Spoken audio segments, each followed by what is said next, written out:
Chapter 2788. Meng Qingxue looked up at him in surprise, only to see that his face was cold. It was no longer as gentle and warm as before and was filled with unfamiliar hostility.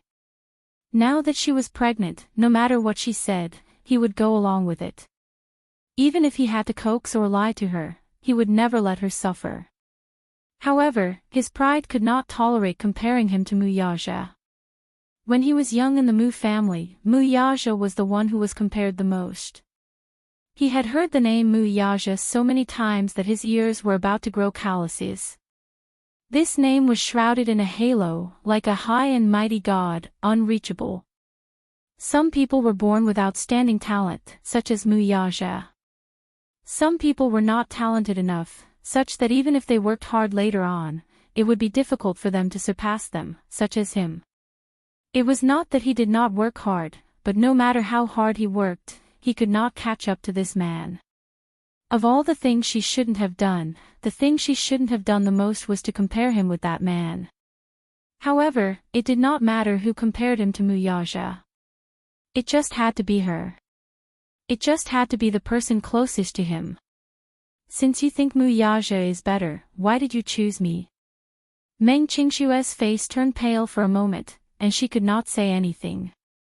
Qingxue, do you know why I want to marry Song Enya?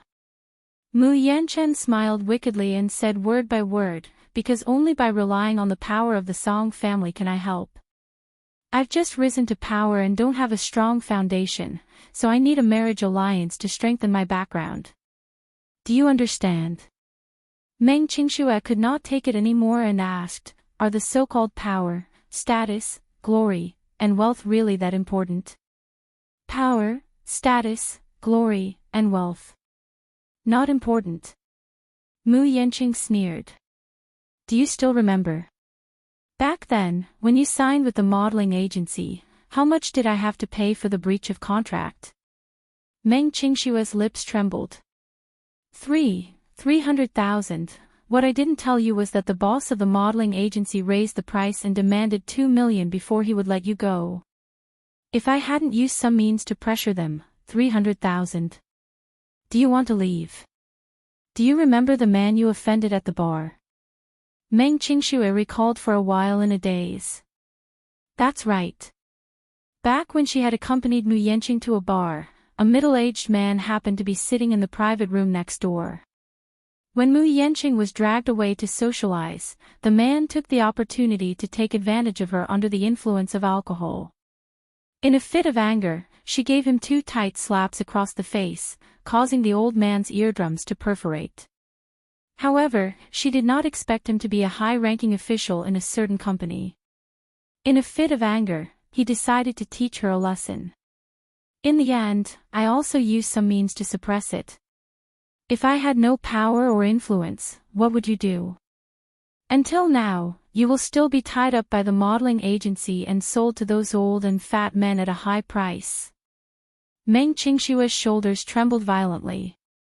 Mu Yanqing's face turned ashen again. Speaking of which, you're asking me how important wealth is. If I weren't Mu Yanqing and didn't have that kind of wealth, where would you have paid for your friend's surgery fees?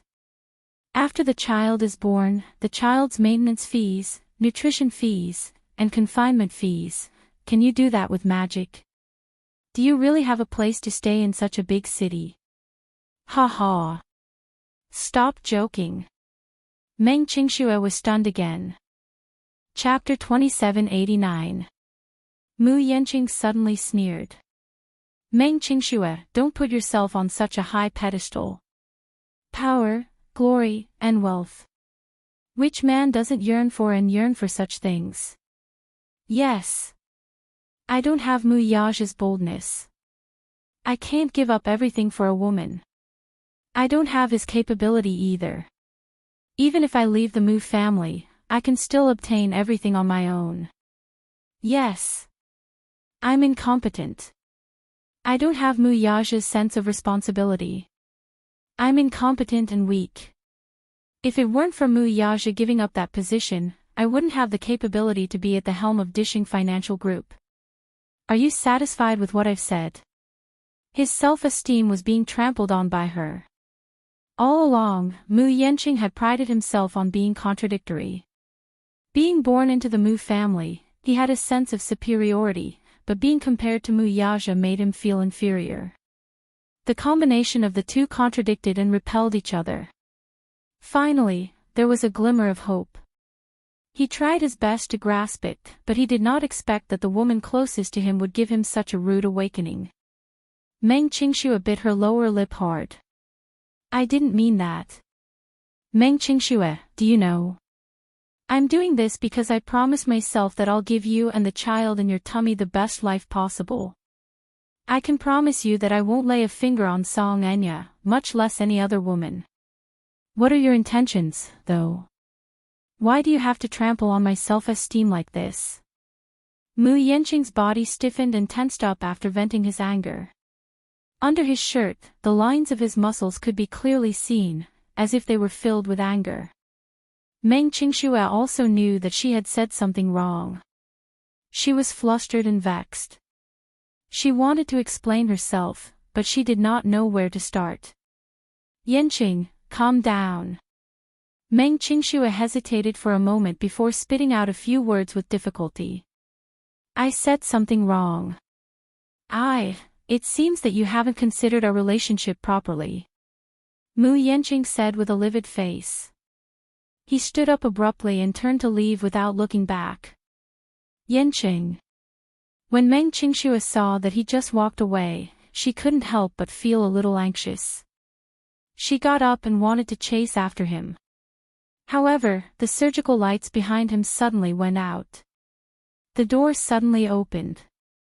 When Meng Qingxue heard the commotion, she turned around and saw that the door of the operating theater was wide open. A group of medical staff pushed a bed out in a hurry. She looked anxiously in the direction where Mu Yanqing had left and then at Chu Ho, who was being wheeled out by a group of nurses. After a moment of hesitation, she clenched her fists tightly and walked toward the chief surgeon. Doctor, how was the surgery? Was it successful? The doctor glanced at her and saw tears on her face. He thought that she was worried and afraid, so he immediately comforted her. Miss, don't worry. The operation was a success. However, the patient will have to be transferred to the intensive care unit immediately. After the surgery, he has to rest well until the infection period passes. Meng Qingxue's mind was still firmly occupied by Mu Yanqing's words just now. She only knew that Chu Ho's surgery was very successful.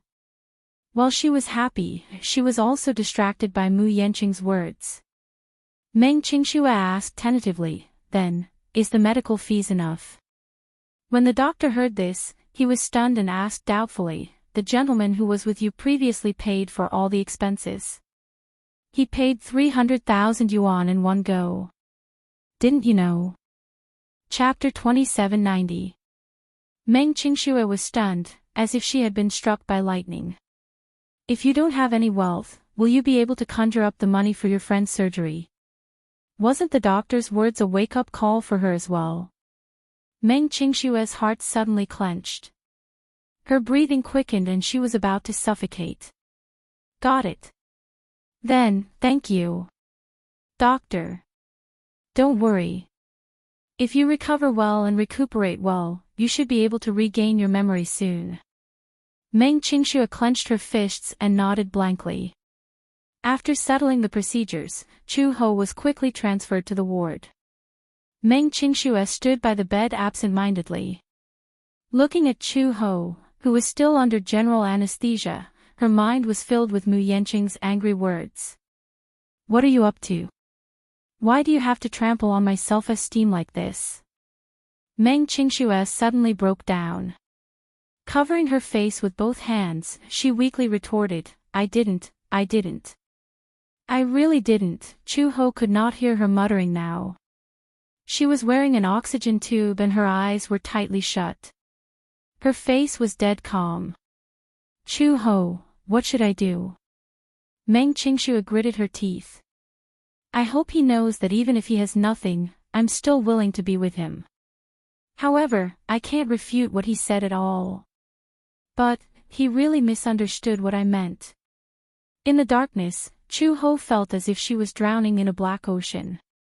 She was bobbing up and down, as if she was drowning in the water. She opened her eyes in a daze, only to see endless darkness. It was as if her soul had left her body and was floating in mid-air, without a sense of belonging. Who am I? Where am I? In a daze, Chu-ho seemed to hear someone calling her name. Vermilion Bird. Vermilion Bird. This was not her name at all. It was very unfamiliar, yet it felt familiar at the same time. It was gently calling out to her, and she actually had an unimaginable sense of belonging. Officer Vermilion Bird. Here. The Secretary General invites you to his office. He has an important talk. I'll be right there. Chu-ho looked in the direction of the voice and saw a woman who looked exactly like her. She was wearing a well-ironed uniform. She was tall and her back was straight. Her uniform was full of heroic spirit, which made her look fierce and valiant. On the armband was the symbol of Interpol, a sharp sword piercing through the earth and a scale pole, symbolizing the supreme majesty and justice. His field of vision gradually cleared, and what entered his eyes was a tall building filled with a majestic aura. The building was squarish, like a silver fortress, towering and magnificent. At the entrance of the building, the English logo, Interpol, was extremely eye-catching. Interpol was the second largest international organization in the world after the United Nations. It was also the largest police organization in the world. They play an irreplaceable role in deepening police cooperation and cracking down on transnational crimes. Interpol, or ICPO for short, was established in 1923. It was originally called the International Criminal Police Committee, and its headquarters was set up in Vienna, the capital of Austria. Chapter 2791. On the second floor after the war, the criminal police of France, England, and Belgium established a new organization and continued to use the original name of Interpol. After 1956, the Interpol moved to Lyon, France, and changed its name to Interpol. As the second largest international organization, Interpol maintained a neutral position. It would not intervene in politics, military, religion, or non-transnational crimes. Its goal was to put the safety of the world's people first, and its main goal was to investigate international terrorism. Terrorist activities, organized crimes, such as drugs. Let's go. Private army fire black money, high-tech crimes, transnational corruption, and other crimes. Interpol held a plenary meeting every year and often held various international and regional seminars. The organization maintained a close relationship with the Central Bureau of each country and organized international manhunts. Was an emergency warrant used by Interpol to fight international crimes. One of the most important branches of Interpol was the Anti-Mafia Group. As the top anti-mafia inspector in the organization, Vermilion Bird's name was prominent. President's Office. Vermilion Bird stood at the door and gently knocked. Come in. Vermilion Bird pushed the door open and walked to the desk. She looked at the middle-aged Asian man sitting on the chair and raised her hand to salute him. Sir. This man was the new president of Interpol, Liu Yanwei. At the 85th plenary meeting of Interpol held in India, Liu Yanwei, the Minister of Public Security, was elected as the new president for a 4-year term. He was the first Chinese president of Interpol since its establishment 100 years ago. Liu Yanwei glanced at her and didn't say much. He handed her a craft paper letter without exchanging too many pleasantries. I have a task for you. Vermilion Bird opened the envelope expressionlessly. It was a thick stack of documents, and the red label on the upper right corner was very eye-catching. This was a red notice. Interpol issued various notices, including the most famous red notice, which could prevent criminals from traveling across borders. Red notice, commonly known as Red Notice was one of the 7 international notices issued by Interpol members when they requested assistance from other countries to investigate crimes. It was named after the red emblem on the upper left corner of the notice. It was the highest level of emergency warrants. The other 6 were blue, green, yellow, black, orange, and purple. Bulletins were issued in English, French, Spanish and Arabic, the official working languages of the organization. In addition, Interpol and the United Nations jointly issued special arrest warrants, mainly for the relevant persons sanctioned by the United Nations Security Council. Red Tong. The arrest warrant was jointly issued by the Director of the Interpol Central Bureau and the Secretary-General of the Interpol General Secretariat of the country concerned. It could be regarded as an international certificate that allowed for temporary detention. The order was valid for 5 years and could be renewed until the criminal was apprehended. Upon receiving the red notice, the Central Bureau of each Interpol member can immediately arrest and detain the wanted persons and conduct international extradition with reference to the relevant laws of their respective countries. Gu Jinglian. The vermilion bird looked up, her eyes filled with confusion. Chapter 2792. Among them, the most sensational case was an international trafficking case. It was so big that it even alerted the FBI. This person is not ordinary. Liu Yanwei took a puff of his cigarette and flicked the ash away. The Gu family's influence in our country is not to be underestimated. However, I didn't expect them to be so rampant in recent years. If we don't stop them, I'm afraid they will become a cancer in the international criminal world. Vermilion Bird furrowed her brows and stuffed the documents into the envelope. She asked indifferently, "Sir, what orders do you have?" "I'll leave this task to you." "What should I do?" Zhu Ke was at a loss. The ICPO placed so much importance on this case. Gu Jinglian was not to be underestimated.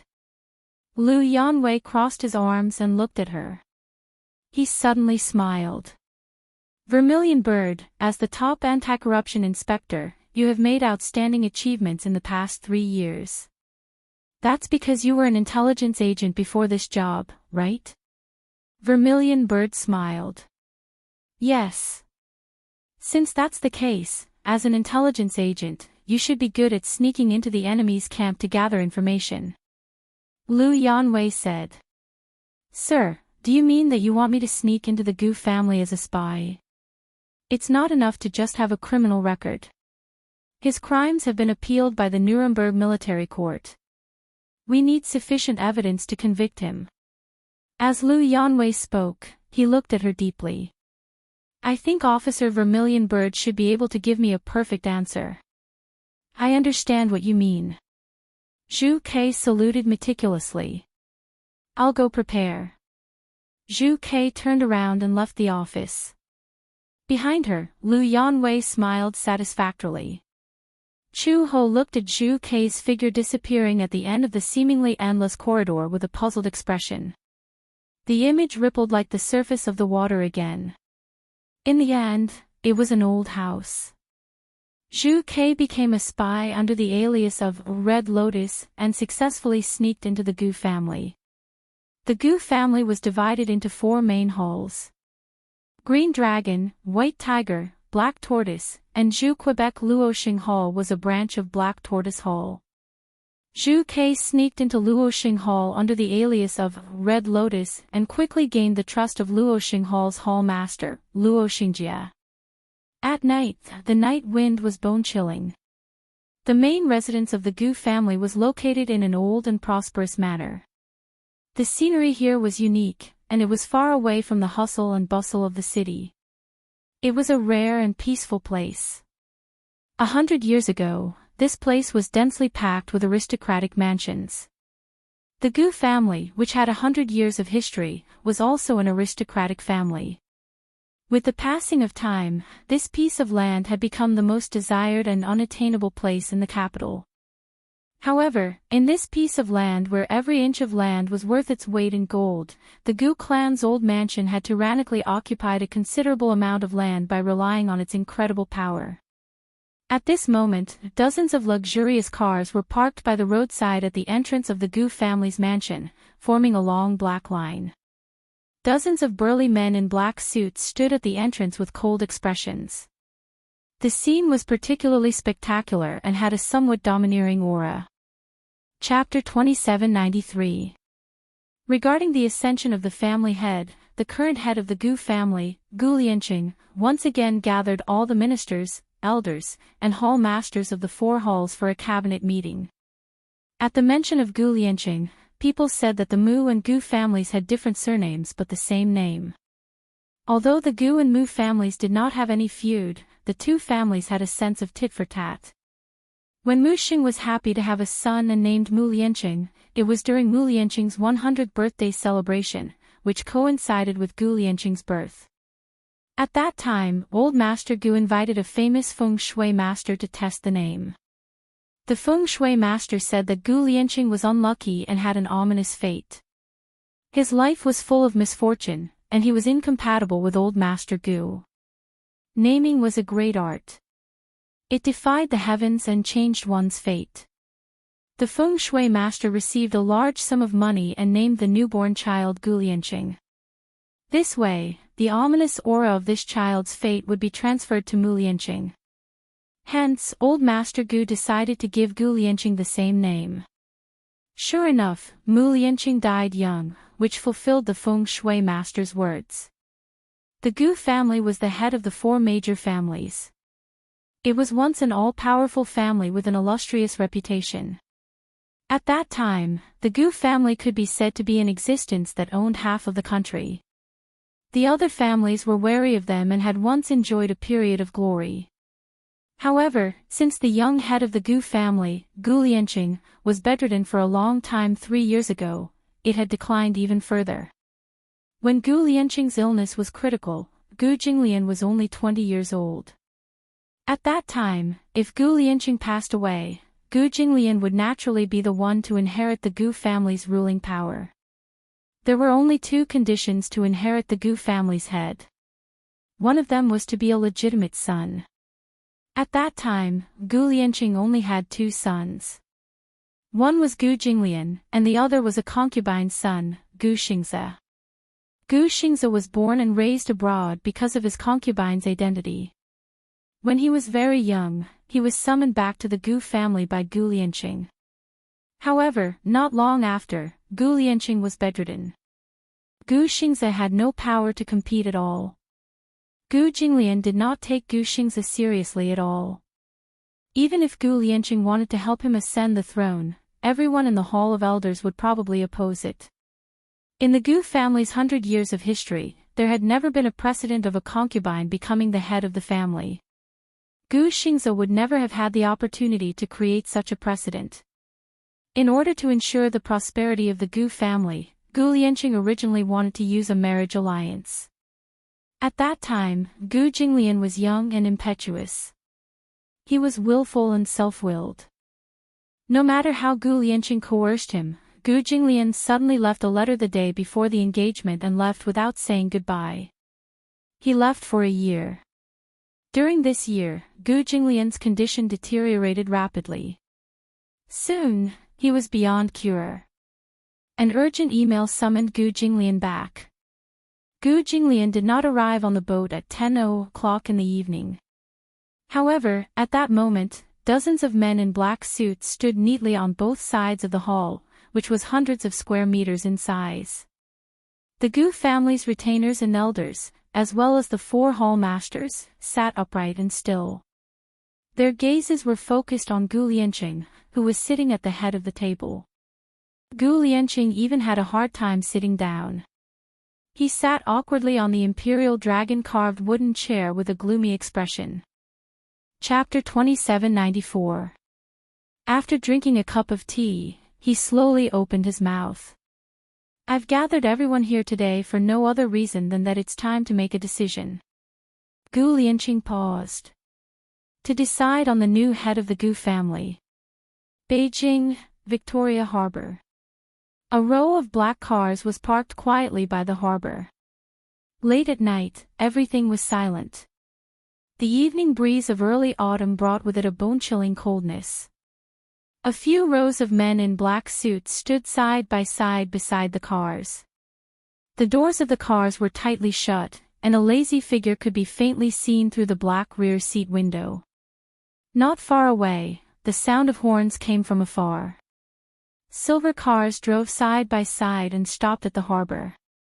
A group of men in black got out of the cars and walked towards them. A tall man in a suit walked to the car door, bowed respectfully, and said in a deep voice, "Young master, Luo Xingjie and the rest are here." The car window slowly rolled down, revealing a handsome and delicate face. Gu Jinglian was wearing sunglasses, but his exquisite facial features could still be seen. They were so perfect that there was not a single flaw to be found. A pair of sharp eyebrows casually raised, and his sexy thin lips curled up wickedly. Just the curvature of his lips revealed the aura of an emperor. It was as if he was born with it.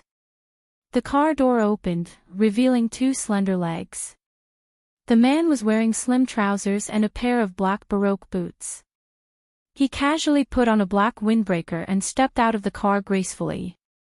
His figure was extremely tall and slender. Even though he was dressed in simple clothes, he was already very charming. However, when Luo Xingjie walked closer, he realized that this man was holding a beautiful and cute ragdoll cat in his arms. Now, this ragdoll cat seemed to be still in a deep sleep. It seemed to be satisfied, and its four little paws were constantly stretched out. Its expression was lazy and docile, and it occasionally let out a few childish murmurs. A person as arrogant as an emperor was holding such a petite cat in his arms. The scene in front of him was really a little strange. However, when Gu Jinglian looked up, the coldness that flashed in the corner of his eyes made Luo Xingjie realize that this man was indeed Gu Jinglian. He was slightly startled and suddenly felt that the man in front of him was somewhat unfamiliar. In his memory, Gu Jinglian was cold and taciturn. However, when she looked at the man in front of her again, even though he was silent, his body still emitted a kind of sharpness that could stab people. Zhu Kei, who was hiding among Luo Xingjie's subordinates, raised her head and observed. This was her first meeting with Gu Jinglian. In her memory, when she first met this man, there was a sense of pride that even the darkness of the night could not blaspheme. There were very few words that could accurately describe him. If one had to describe it, then his insufferably arrogant temperament would definitely replace the first impression of his handsome features. Gu Jinglian lazily hugged the cat with one hand and casually stuffed the other into the pocket of his windbreaker. There was a lit cigarette in the corner of his mouth, and there was an elegant smile on his face. He couldn't help but feel a little absent-minded. Luo Xingjie smiled and said, "Young master, why did you suddenly come back? Where have you been for the past year? The family head has been looking for you to the ends of the earth." Gu Jinglian said, "I just received news that father is holding a meeting of the elders' cabinet today to announce the new family head." Chapter 2795. I just came back to take back what belongs to me. Vermilion Bird's heart skipped a beat. This cabinet meeting was called because Gu Lianqing knew that he had been ill for a long time and that his time was almost up. Therefore, he hurriedly summoned Gu Jinglian back to the Gu family and handed over the power to him while he still had the strength to do so. Although the elders of the Gu family looked dignified on the surface, which one of them wasn't eyeing the position of the Gu family's head covetously? Gu Lianqing's illness hadn't recovered for a long time. Could it really be fate? How could he not know who was the one behind his illness? He had been ill for so long, but his illness was getting worse and worse until he was beyond cure. All the elders of the Gu family coveted the power in his hands. How could he let these people have their way? Therefore, he tried his best to hold on until Gu Jinglian returned and officially announced that he had inherited the position of the Gu family head. Luo Xinghao was ordered to come and welcome him, but Gu Lianqing didn't know that Luo Xingjie already had rebellious thoughts. Luo Xingjie smiled slyly and suddenly took a step back. The men in black surrounding Gu Jinglian all raised their pistols and pointed the black muzzles between his eyebrows. Gu Jinglian's face was calm as he looked at him indifferently. The corners of his lips were still curved in a devilish smile, as if these weapons pointing at him were useless. His thin lips opened slightly and a cold and charming voice overflowed from his lips. Luo Xingjie, what do you mean by this? You can't even see that.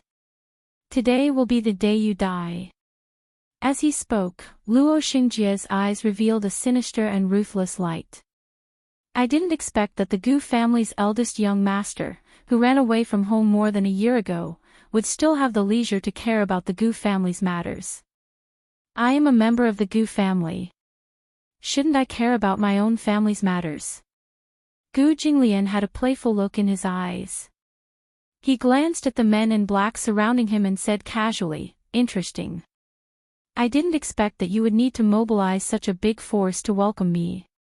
Luo Xingjie didn't say anything. Gu Jinglian suddenly curled his lips into a mocking smile and slowly took off his sunglasses. A pair of long, narrow, and enchanting phoenix eyes curved upwards. His deep pupils suddenly flashed a bright and magnificent light, and there was a touch of arrogance and contempt in his eyes. Looks like someone is even more concerned about the position of the Gu clan's patriarch than I am. Gu Jinglian gently stroked the cat's soft fur with his fingertips and said with a faint smile, my death date. Pausing for a moment, his voice suddenly turned cold. Just whose time of death it is, I'll have to wait and see.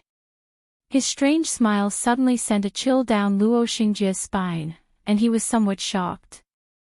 Luo Xingjie sneered and threatened in a loud voice, one more step and your young master's head will explode. Move back. Gu Jinglian's men didn't listen to him and continued to close in on him. However, in the next second, a woman's calm voice cut through the night. No one move. Everyone was shocked and looked towards the voice. They saw a woman in a red dress who had somehow broken through the heavy encirclement. The muzzle of the gun in her hand was accurately pointed at Gu Jinglian's temple. Gu Jinglian's men were even more shocked and wanted to rush forward. The woman shouted coldly again, don't come near. Gu Jinglian couldn't help but look at her again.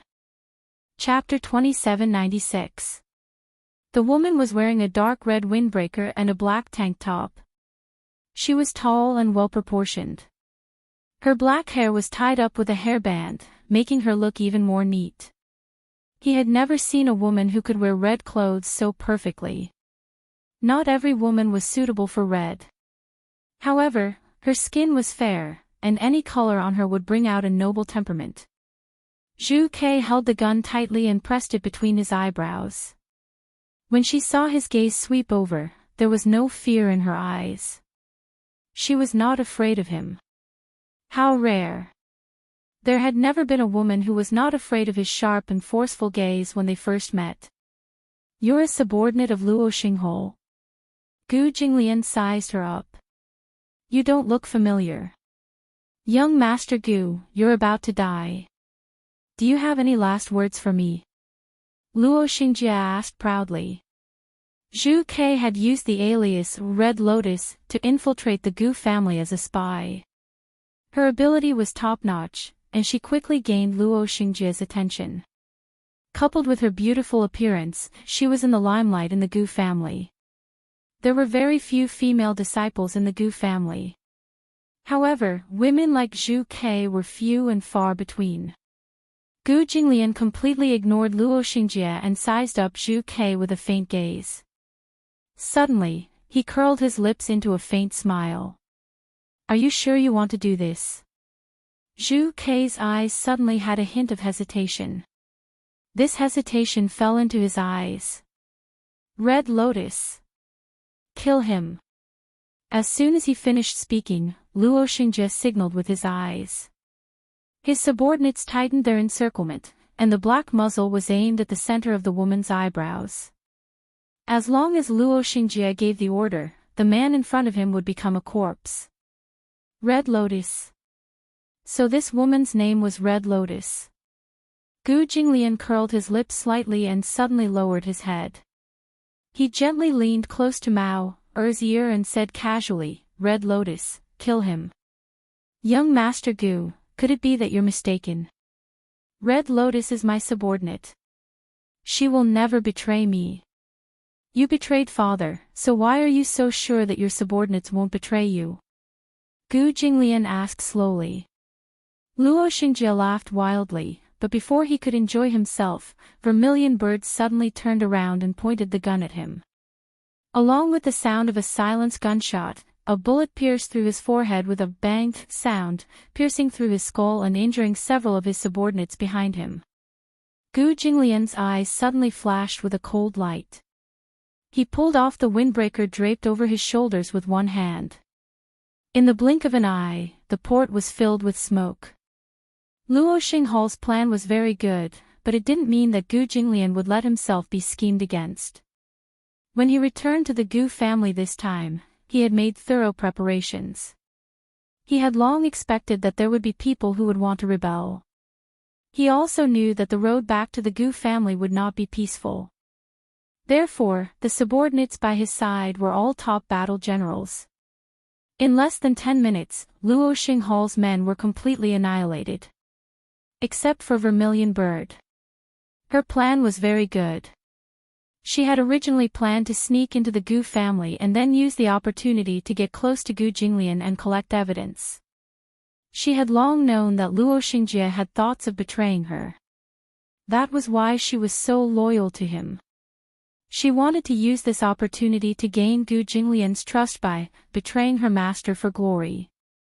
Blood flowed like a river on the ground, and there were seriously injured people lying on the ground. Chapter 2797. Before he came back, he had already asked his subordinates to spread the news. However, he did not expect that there would be such a special welcome ceremony today. He actually wanted to silence her before she returned to the Gu family. Naively, he thought that he could tamper with the Gu family's history. Interesting. Who was Luo Xingjie's subordinate? He could not remember. However, he could not think of anyone else who would have the guts to do such a thing except for the cabinet elders. A tattered red windbreaker was scattered on the ground. In the chaotic battle, Zhu Ke had been shot in the arm and was slightly injured. Cold footsteps approached. Time seemed to stop at this moment. She looked up in surprise and saw Gu Jinglian standing in front of her, raising his eyebrows slightly. You previously sought refuge with Luo Xingjie. Zhu Ke lowered her head and said bluntly, Yes, I am a disciple of Luo Xinghal. However, why did you choose me a few minutes ago? Why did you choose to betray Luo Xinghal? Gu Jinglian asked again, seemingly puzzled. Zhu Ke looked up and suddenly curled her lips. Because you are stronger than him. Oh. Gu Jinglian raised his eyebrows, his expression unperturbed. He suddenly sneered. According to my methods, once any branch of the family has the intention to betray, I should eliminate them completely to prevent future troubles. However, the topic changed and Gu Jinglian looked at her. However, I think you are quite pleasing to the eye. Zhu Ke immediately offered her loyalty. Young master, let me follow you. I am willing to be your loyal subordinate. Gu Jinglian was silent for a moment before he suddenly turned around and said, Tomorrow, you will be glad of your decision. Zhu Ke immediately stood up and looked at his back. Why?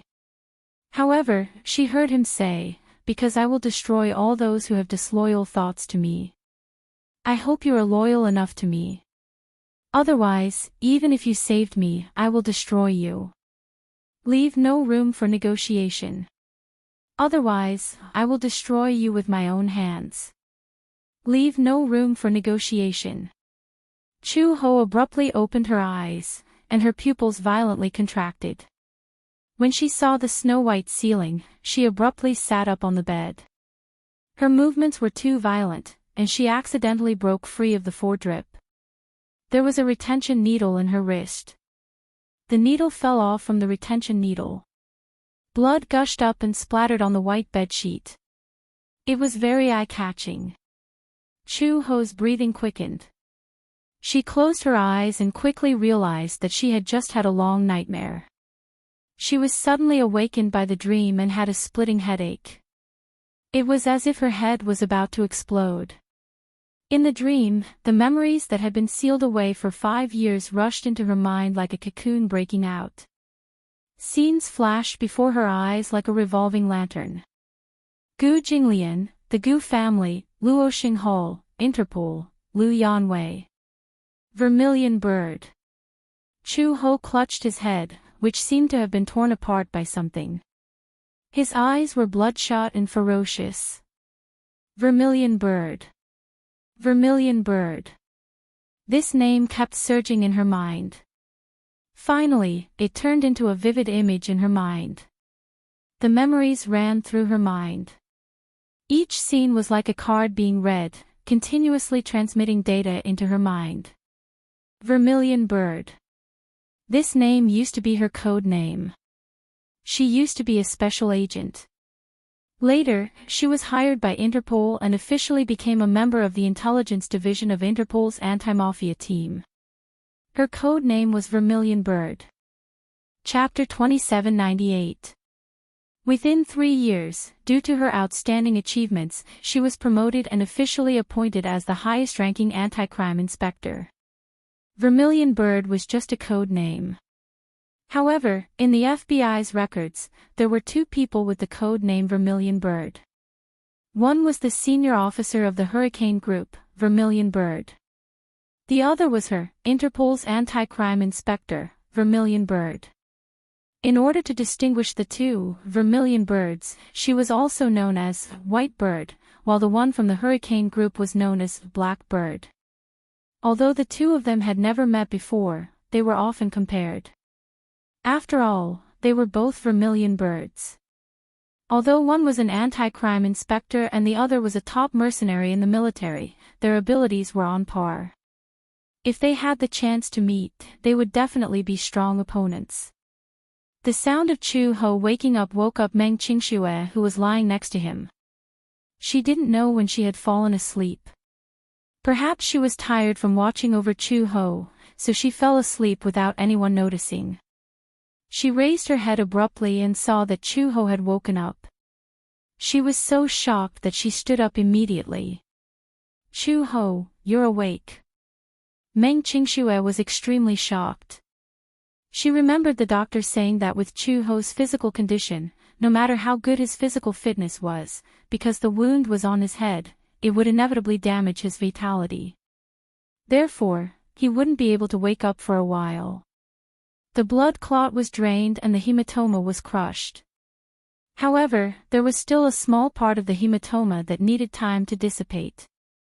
She asked how long it would take for him to wake up. The doctor said that it would take at least 1 night. However, it was only 7:00 in the evening and he was already awake. Meng Qingxue was scared out of her wits by her sturdy physique. You. How do you feel? She asked anxiously. Chu Ho held his heavy head and asked himself, why am I in the hospital? Have you forgotten what happened before? When Chu Ho heard this, he couldn't help but recall what had happened before he fainted. The police station, Xiaobao Chu, it seemed that he had not slept well for several days and nights. Coupled with excessive anxiety, he had actually fainted. However, when he woke up, he felt that his body had undergone an earth-shaking change. For example, the side of his head was unbelievably painful. However, she was used to enduring pain.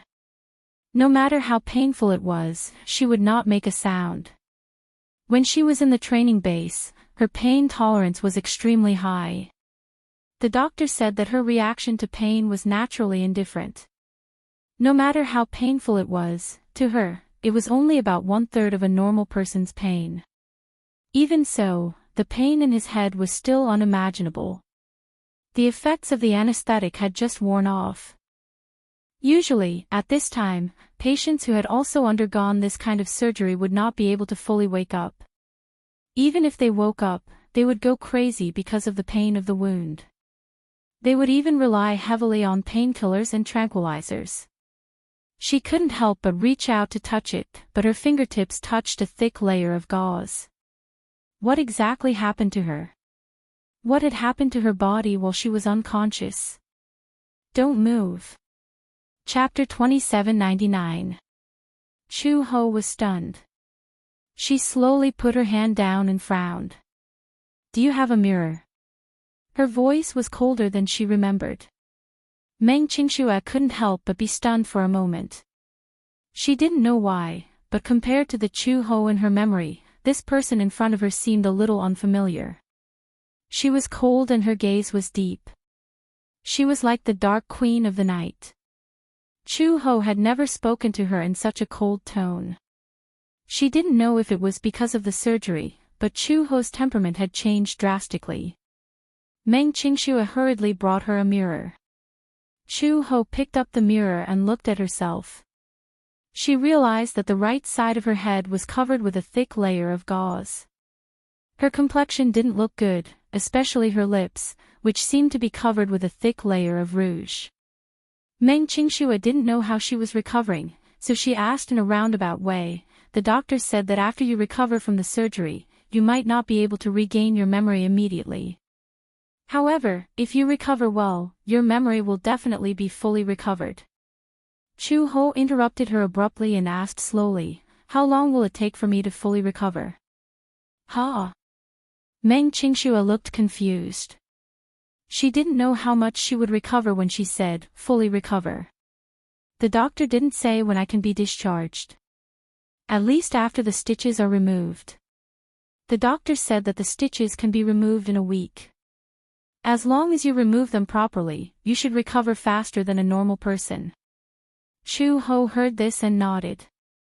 However, to her surprise, right after Meng Qingxue said that the stitches could only be removed in a week, Chu-ho obediently lay back on the bed and closed his eyes. His sleeping posture was ramrod straight, and he actually had the posture of a soldier. This was something that Meng Qingxue had never seen on Chu-ho before. Chu-ho's attitude towards her was so unfamiliar. Could it be that he had already forgotten who she was? Just as Meng Qingxue was letting her imagination run wild, Chu-ho suddenly opened his eyes and said in a low voice, Qingxue. Yes. When Meng Qingxue heard her call her name, she immediately went up to her excitedly and asked softly, I'm here, Chu-ho. What do you want to say? Earlier, she was still wondering if Chu-ho would forget about her because he remembered the past after the surgery. The doctor said that during the recovery period after the operation, because the blood clot disappeared all of a sudden, the blood vessels and cranial nerves were no longer under pressure. Gradually, the lost memories would be regained. However, some of these patients were lucky enough to remember what happened before, but they forgot what happened later. That's great. Chu-ho still remembered her.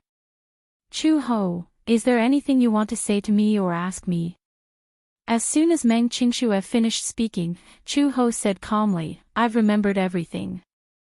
Meng Qingxue's expression suddenly froze. So fast. The doctor said that you might not be able to recover your memory immediately after the operation. Your body is also. Qingxue, Chu-ho said calmly, I remember who that man is. That man. For a moment, Meng Qingxue did not realize who she was referring to. Chu-ho said, Xiao Bao's biological father. Meng Qingxue stared at her, dumbfounded. You finally remember. Chapter 2800. Although his tone was calm and indifferent, the humiliation and hatred in his words were unforgettable. Meng Qingxue trembled in fear. Do you still remember that man's name? Chu-ho's chest heaved heavily. Suddenly, his thin lips opened slightly and a name escaped his mouth. Gu Jinglian. Gu Jinglian. In the CEO's office of Xinyu Financial Group, Mu Yaja sized up Lu Jinyu, who was standing in front of him, in surprise. Lu Jinyu nodded and said, yes. I heard that some time ago, he washed the dragon sect with blood. In one night, the dragon sect suffered heavy casualties. Long Si was furious. In order to take revenge, he led his men to the biggest casino under the Gu family. In the end, they were all wiped out. Long Si was left alive, but he was brought back to the Gu family. At this moment, I'm afraid he's being tortured by Gu Jinglian to the point where he's better off dead. Mu Yaja's lips twitched and he suddenly commented, no matter how depressed he is, he can't provoke that devil. Lu Jinyu silently cursed in his heart. Boss, you still have the cheek to say that. Compared to a devil like Gu Jinglian, a super masochist like you isn't much better. Both of them were equally ruthless. Offending either one would not end well. However, in comparison, sometimes Boss's methods were more humane. After all, he was already a father. At this moment, in Lu Jinyu's eyes, Mu Yaja was sitting at his desk, full of the glow of fatherly love. Ah! Was this the warm halo of fatherly love? Mu Yaja suddenly felt disgusted by the way Lu Jinyu was sizing him up. Don't look at me like that. It makes me want to vomit. Mu Yaja's sharp tongue was still as sharp as ever. Lu Jinyu suddenly thought of something and said, I heard that for some reason, Gu Jinglian has a 5-year-old child by his side. Child. Mu Yaja raised his eyebrows but did not look up at him. Instead, he continued to flip through the financial reports and said indifferently, he has a lot of women around him. It's not strange for him to have a child. Gu Jinglian doesn't believe in marriage. He's also very indifferent towards children. However, the informant I planted in the casino reported that Gu Jinglian dotes on the child very much. It seems like he loves the child very much. Oh. Mu Yaja was indifferent to this. Whether or not Gu Jinglian had children did not seem to have anything to do with him. Lu Jinyu, on the other hand, was engrossed in his story. Boss, say, blood ties are really mysterious. You see, a man like Gu Jinglian is ruthless and has a wide range of experience in various fields. He's such an outstanding man, but his son is the kind that would cry out loud when he sees blood. Mu Yaja's expression remained calm. He only felt that Lu Jinyu was a very gossipy and talkative man sometimes. Lu Jinyu said with a smile, this little guy might be the future successor of the Gu family. If that's the case, then this child will be a match for the two young masters in the future. Mu Yaja remained silent. Lu Jinyu asked curiously, Boss, have you thought about who will inherit the Xingyu financial group in the future? Mu Yaja glanced at him sideways. What do you think? Chapter 2801. It was obvious that he did not want to offend either side. It was a high-sounding excuse. Mu Yaja looked at him with disdain. Speak frankly. You don't have to be so reserved. I don't believe anything you say. If you really want to express an opinion, I think Yu is more outstanding. Just like Boss, he has an innate business mind and is very talented. If Xingyu Financial Group is handed over to him, you can also live out your remaining years in peace. Mu Yaja was speechless. Live out my remaining years in peace, was he old? Was he that old? Lu Jinyu saw that his expression was not right.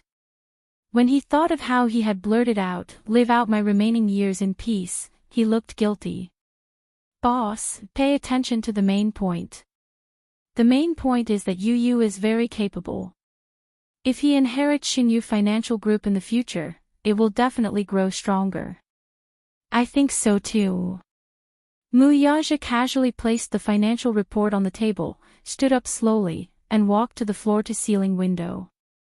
The headquarters of Xingyu Financial Group was located in a skyscraper on the bustling financial street.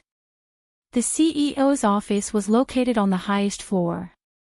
Standing in front of the floor-to-ceiling window, one could see the entire city's bustling high-rise buildings at a glance. Lu Jinyu walked to his side and silently compared the two children in his heart. He could not help but click his tongue in wonder. Sometimes, genes are really a magical thing. Xiao Yichen is far more talented in military affairs than Boss. Yu, on the other hand, was even more talented in business. In this way, the two little guys have each inherited some of Boss's strengths. One is civil and the other is military. It's really amazing.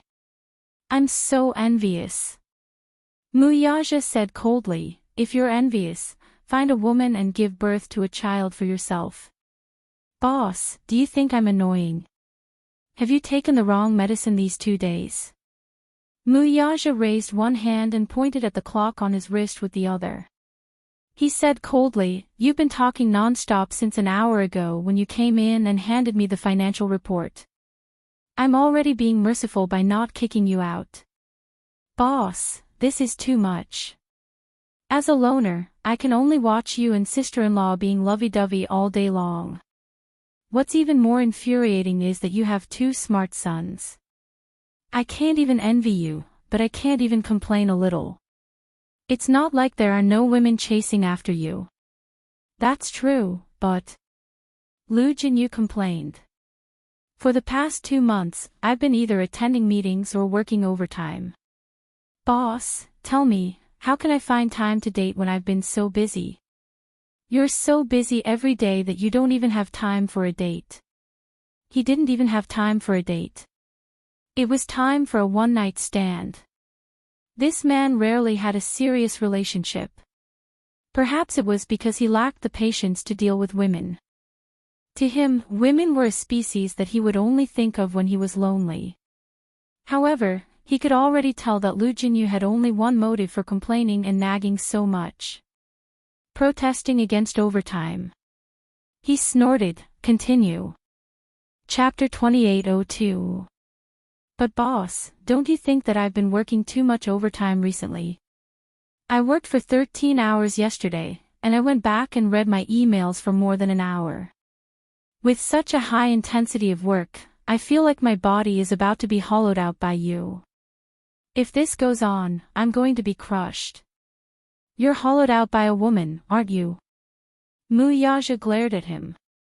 Some time ago, Jiangshan said that he saw Lu Jinyu coming out of a hotel with a hot woman in his arms. He looked energetic and didn't look like he was exhausted at all. Go on. So, boss, do you think you can reduce the amount of overtime I have? Otherwise, I'll be all alone and have to watch you and sister-in-law show off your grace every day and work overtime. It's really not a good life. Lu Jinyu complained in a tearful voice. Muyaja glanced at him and suddenly asked, then, have you saved enough money to get married?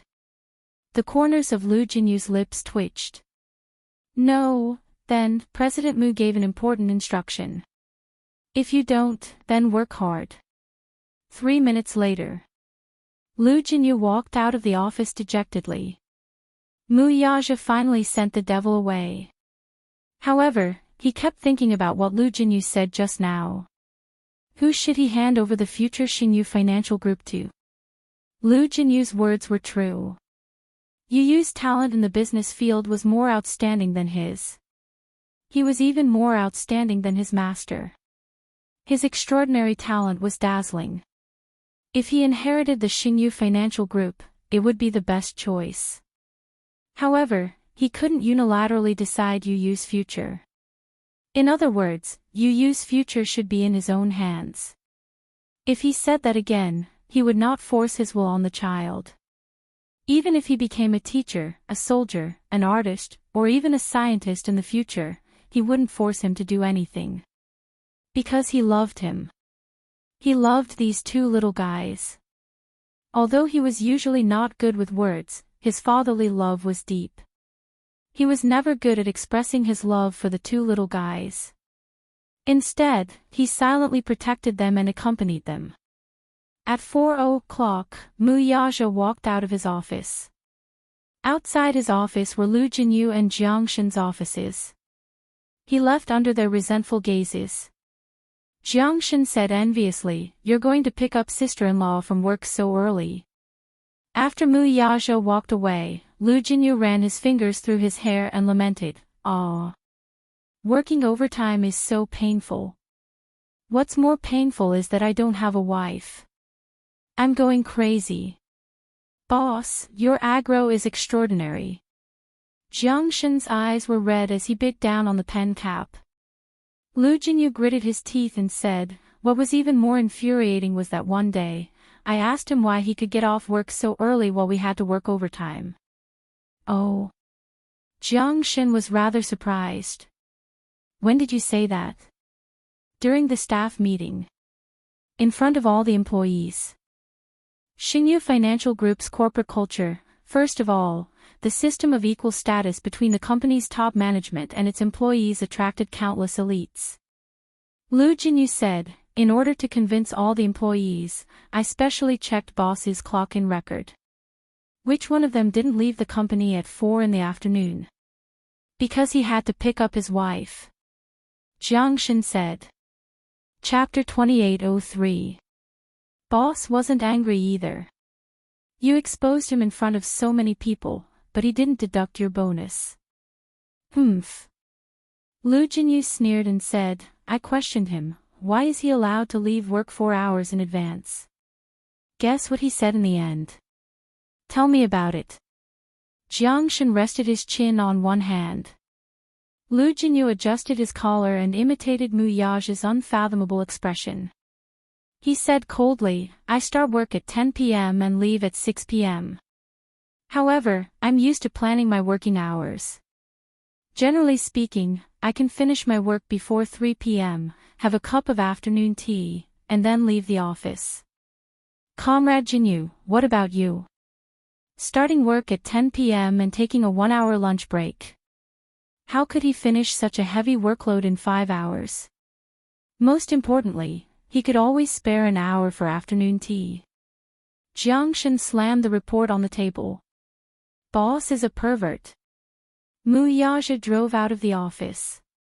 The reason why he finished work at 4 p.m. and left the office early was to avoid the busy traffic.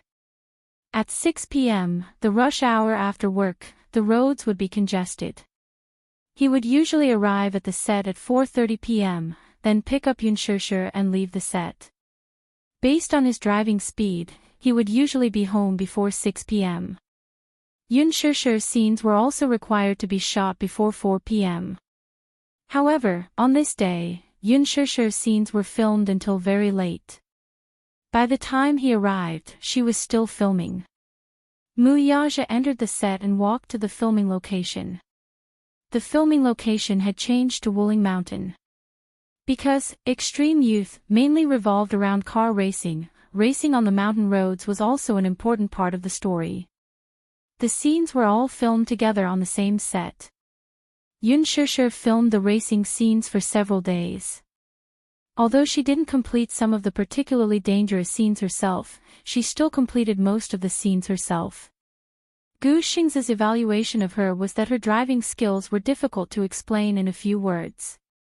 Yun Shishir suffered a big blow.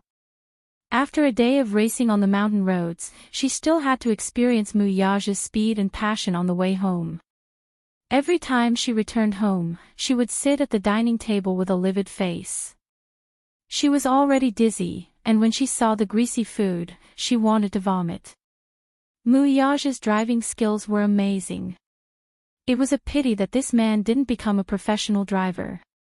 When Mu Yaja arrived at the set, everyone there retreated in shock when they saw him. Ever since Yun Shishir and him went public with their relationship, everyone knew his identity. The former overlord of the Mu Financial Group and the current founder of Xingyu Financial Group, and Yun Shishir's fiancé. It was just that this man was definitely a gentle gentleman in front of the screen. However, in private, a crew member once mustered up the courage to go up and say hello. Mu Yaja suddenly scanned her with a cold light and almost froze her into ice. It was too scary. There was always a sense of keep people away from him. Chapter 2804. When Mu Shi saw him, she immediately went up to him enthusiastically. Chairman Mu, you're early today. However, Shishir's scenes aren't done yet. She had a few NGs midway and the filming wasn't ideal. The director had no choice but to cut the scenes and reshoot. Yes. I don't know why. Maybe it's because she's not in good condition.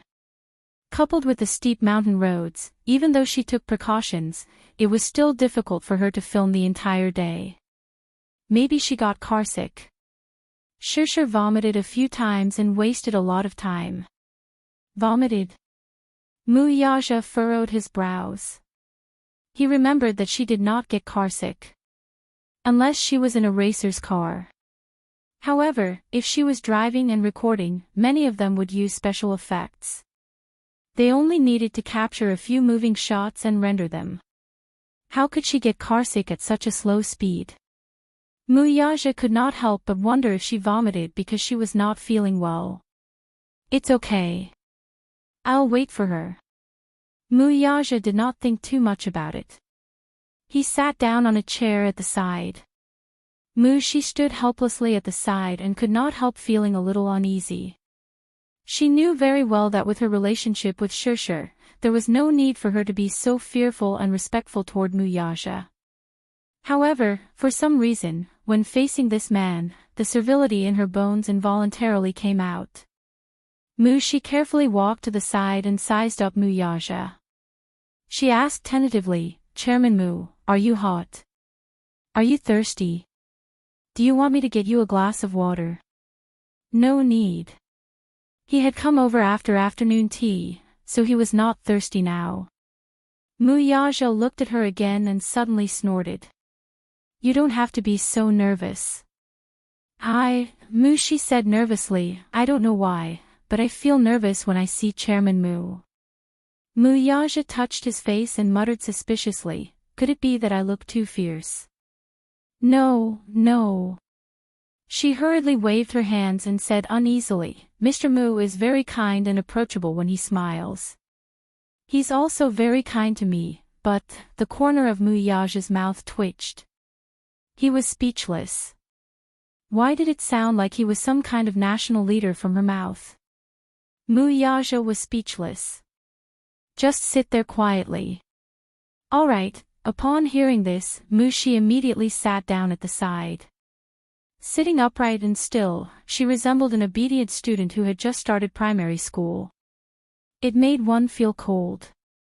Half an hour later, Shusher's scenes finally ended. The director finally gave his approval. Although this scene was not satisfactory, if they continued to shoot like this, her condition would not improve. It was better to wait until she was in a better condition before reshooting. Anyway, she was about to finish filming her scenes, so she didn't have to rush. After filming, the director walked over to her and asked, Shusher, you've been acting a little strange recently. Are you feeling unwell? Shusher frowned and shook her head helplessly. Maybe it's because I've been too busy with the scripts for the past few days. It's too tiring. Chapter 2805. Among the younger generation of actors, there aren't many who are as serious and hardworking as you and Gu Xingze. I think that as long as you persevere, you will definitely be able to stand at the top. Thank you for your guidance, Director, Shusher said gratefully. In fact, she had not accepted many reality show scripts recently. As for the reality shows that she had agreed to participate in, it was not because of the remuneration offered by the production team, but because those reality shows were sponsored by the products she endorsed. Therefore, in order to promote, she signed a contract to join the reality show. Since the last public confrontation with Ji Yen and the unintentional exposure of her relationship with Muyaja, many production teams had extended an olive branch to her and invited her to do a show with Muyaja. Muyaja did not like to be exposed to the public and had an obvious resistance to the camera. However, for some reason, whenever the production team sent an invitation, he would usually read the script carefully. If the script did not cross his bottom line too much, he would ask for her opinion. If she did not have any objections, he would decide to accept the script. However, the price he quoted was also very high. 10 million per episode. This was definitely not raising the price. His time was very precious. In addition, his popularity had recently far surpassed the big stars in the entertainment industry. Even popular actresses and A-list actors did not have as much traffic as him. Traffic referred to the exposure rate of a public figure. The higher the exposure rate, the higher the popularity. In addition, as long as he appeared on the show, the production team would take the list to the investors for bidding.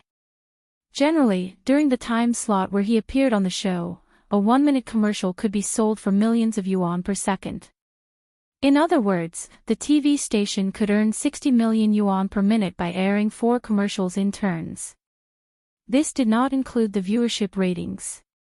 Yun Shishir found that as long as Mu Yaja appeared on the show, the viewership ratings would definitely be able to secure the top spot. However, whenever she recorded a show alone, the viewership ratings would always be somewhat unsatisfactory. Therefore, it was not unreasonable for him to ask for a reward of 10 million.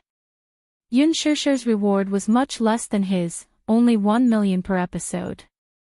She could not help but complain to Qin Zhou, but Qin Zhou said matter-of-factly, "Do you think the audience wants to see you?" Actually, what the audience really wants to see is the handsome and rich real-life version of the domineering CEO. It just so happens that Chairman Mu satisfies all the audience's fantasies about this character. It's not surprising that he's more popular than you. After all, there are very few men like Chairman Mu in this world. Sure, you're saying that you're unlucky to have found a man like Chairman Mu. You must have saved the galaxy in your previous life. Yun Shishir's lips twitched. Are you praising him and stepping on me? No, this is the truth. Why don't we just let him debut? Yun Shishir huffed. A man like him can make a living with his looks in the entertainment industry. Are you sure? Chapter 2806. Yun Shishir shuddered in fear. He won't cheat. Yun Shishir clenched her fists and said, "He's not a playboy. I'm not trying to scare you. Looks like you don't understand men." Qin Zhou continued to boast, "No matter how strong a man is, there's a saying that men think with their lower body. It's not without basis. No matter how strong CEO Mu's mental fortitude is, he can't defend himself against all those sluts out there." Yun Shishir swallowed hard. After Yun Shishir finished filming, she bade farewell to the crew. When she was leaving the set, she saw Mu Yaja sitting quietly on a chair, waiting for her in the resting area. She took a look at the chair he was sitting on. It was so shabby. However, just by sitting there, he gave off an air of nobility that couldn't be profaned. This was the first time she had seen someone who could make a chair that cost a few dollars look like a t-shirt chair. When Mu Yaja saw her, he stood up and walked up to her. "You're done filming?" "Yeah, you're so early today." "Early?" Mu Yaja lifted his hand to look at his watch and pointed at the hands. "Madam, it's late. You're the one who finished filming late today." Yun Shishir took a look at the time. "It's so late." Mu Yaja raised his eyebrows. "Why are you so late? I heard from your assistant that you haven't been feeling well these few days. Are you feeling unwell?" "I'm not feeling unwell," Yun Shishir complained. "It's mainly because there are a few scenes that need to be filmed on cliffs. I thought I wasn't afraid of heights, but I had to drive through a very steep mountain road. When I looked to the right, there was a bottomless abyss. When I saw the cliff, I couldn't help but let my imagination run wild. I thought that if I didn't control the car properly and it flew out, I would definitely fall to pieces. When I thought of this, I got quite a shock. I reckoned that I was so frightened that my vitality was damaged." There was such a saying. Could a person's vitality be damaged when they were frightened? Mu Yaja said, "Your body is really disappointing." "Hey! Can't I be timid?" Yun Shishir felt wronged. "It's fine if you don't comfort me, but you're being sarcastic. It was dangerous to begin with. If we're not careful, the car might lose control and fly out. That's a cliff that's more than 1,000 meters high. I never realized that you were such a coward." Mu Yaja rubbed her hair lovingly and said, "But you deserve it. I didn't force you to take on such a dangerous script. When he first accepted this script, a certain someone was very ambitious. This has nothing to do with courage. If it were you, you would be so scared that your legs would go soft too. Muyaja suddenly smiled. I forgot to tell you. When I was young, I ran a mountain race here. Yun Shishir choked on her words and asked quizzically, a mountain race? Yes. Mountain race is mainly about drifting and drifting. When were you young? 17 years old. Yun Shishir was shocked. You took part in underground racing when you were 17 years old. Muyaja pinched her face. It's a proper world-class race. All the top racers took part. So did you get a place? Muyaja shook his head. No. Why? Chapter 2807. I can't guarantee that I'll be the champion, but if the competition goes on as per normal, it won't be a problem for me to get into the top 3. As per normal? Yeah. Because there was an accident, because this mountain road is very steep. I remember that during the finals, an American racer lost control of his drifting and crashed off the cliff. The competition was stopped because of that. Yun Shishir was dumbfounded by what she heard. Muyaja continued, because this mountain road has been evaluated, it's too steep, and there's also the danger of rolling rocks. If there's a rainstorm, it's easy to collapse. So, the Racing Association closed this route. After a pause, he suddenly thought of something and leaned closer to her with a sinister expression. He whispered in her ear, I heard that this mountain road has been haunted before. Some underground racers secretly went to the mountain road to have a drifting competition. In the end, when one of them drove to the spot of the accident, his brakes mysteriously stopped working.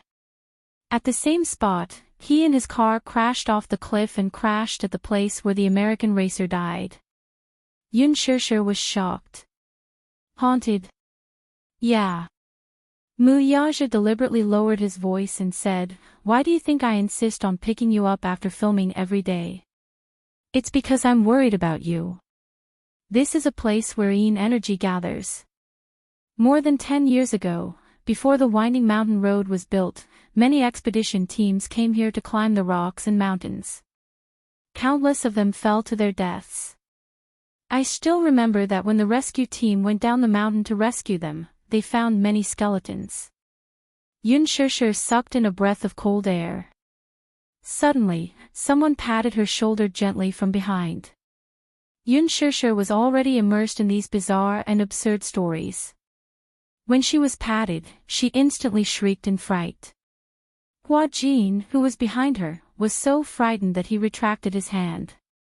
When she saw that it was Hua Jin, Yun Shishir patted her chest and cried, Hua Jin, why did you scare me on purpose? I'm innocent. Hua Jin said innocently, I just wanted to talk to you and patted your shoulder. Who knew you would be so scared? Yun Shishir was still in a state of shock. She glanced at Muyaja and suddenly pulled Hua Jin to the side mysteriously. Hua Jin, did you know? The Wuling Mountain is haunted. Haunted? Hua Jin's face darkened. Why hadn't he heard of it? Yun Shishir felt her scalp go numb. When she thought of what Muyaja had said to her just now, she still had a lingering fear in her heart. Thus, she recounted the ghost story to him. Suddenly, she looked like she was about to cry. It's so scary, isn't it? If I had known that this place was haunted and cursed, I wouldn't have accepted this script. Hua Jin was speechless. This kind of ghost story, I've heard countless versions when I was young, okay? You're obviously just making things up. What haunted? It's more like a lie to a child. How could you believe it? Yun Shishir was speechless. Chapter 2808. Yun Shishir's heart shattered into glass shards.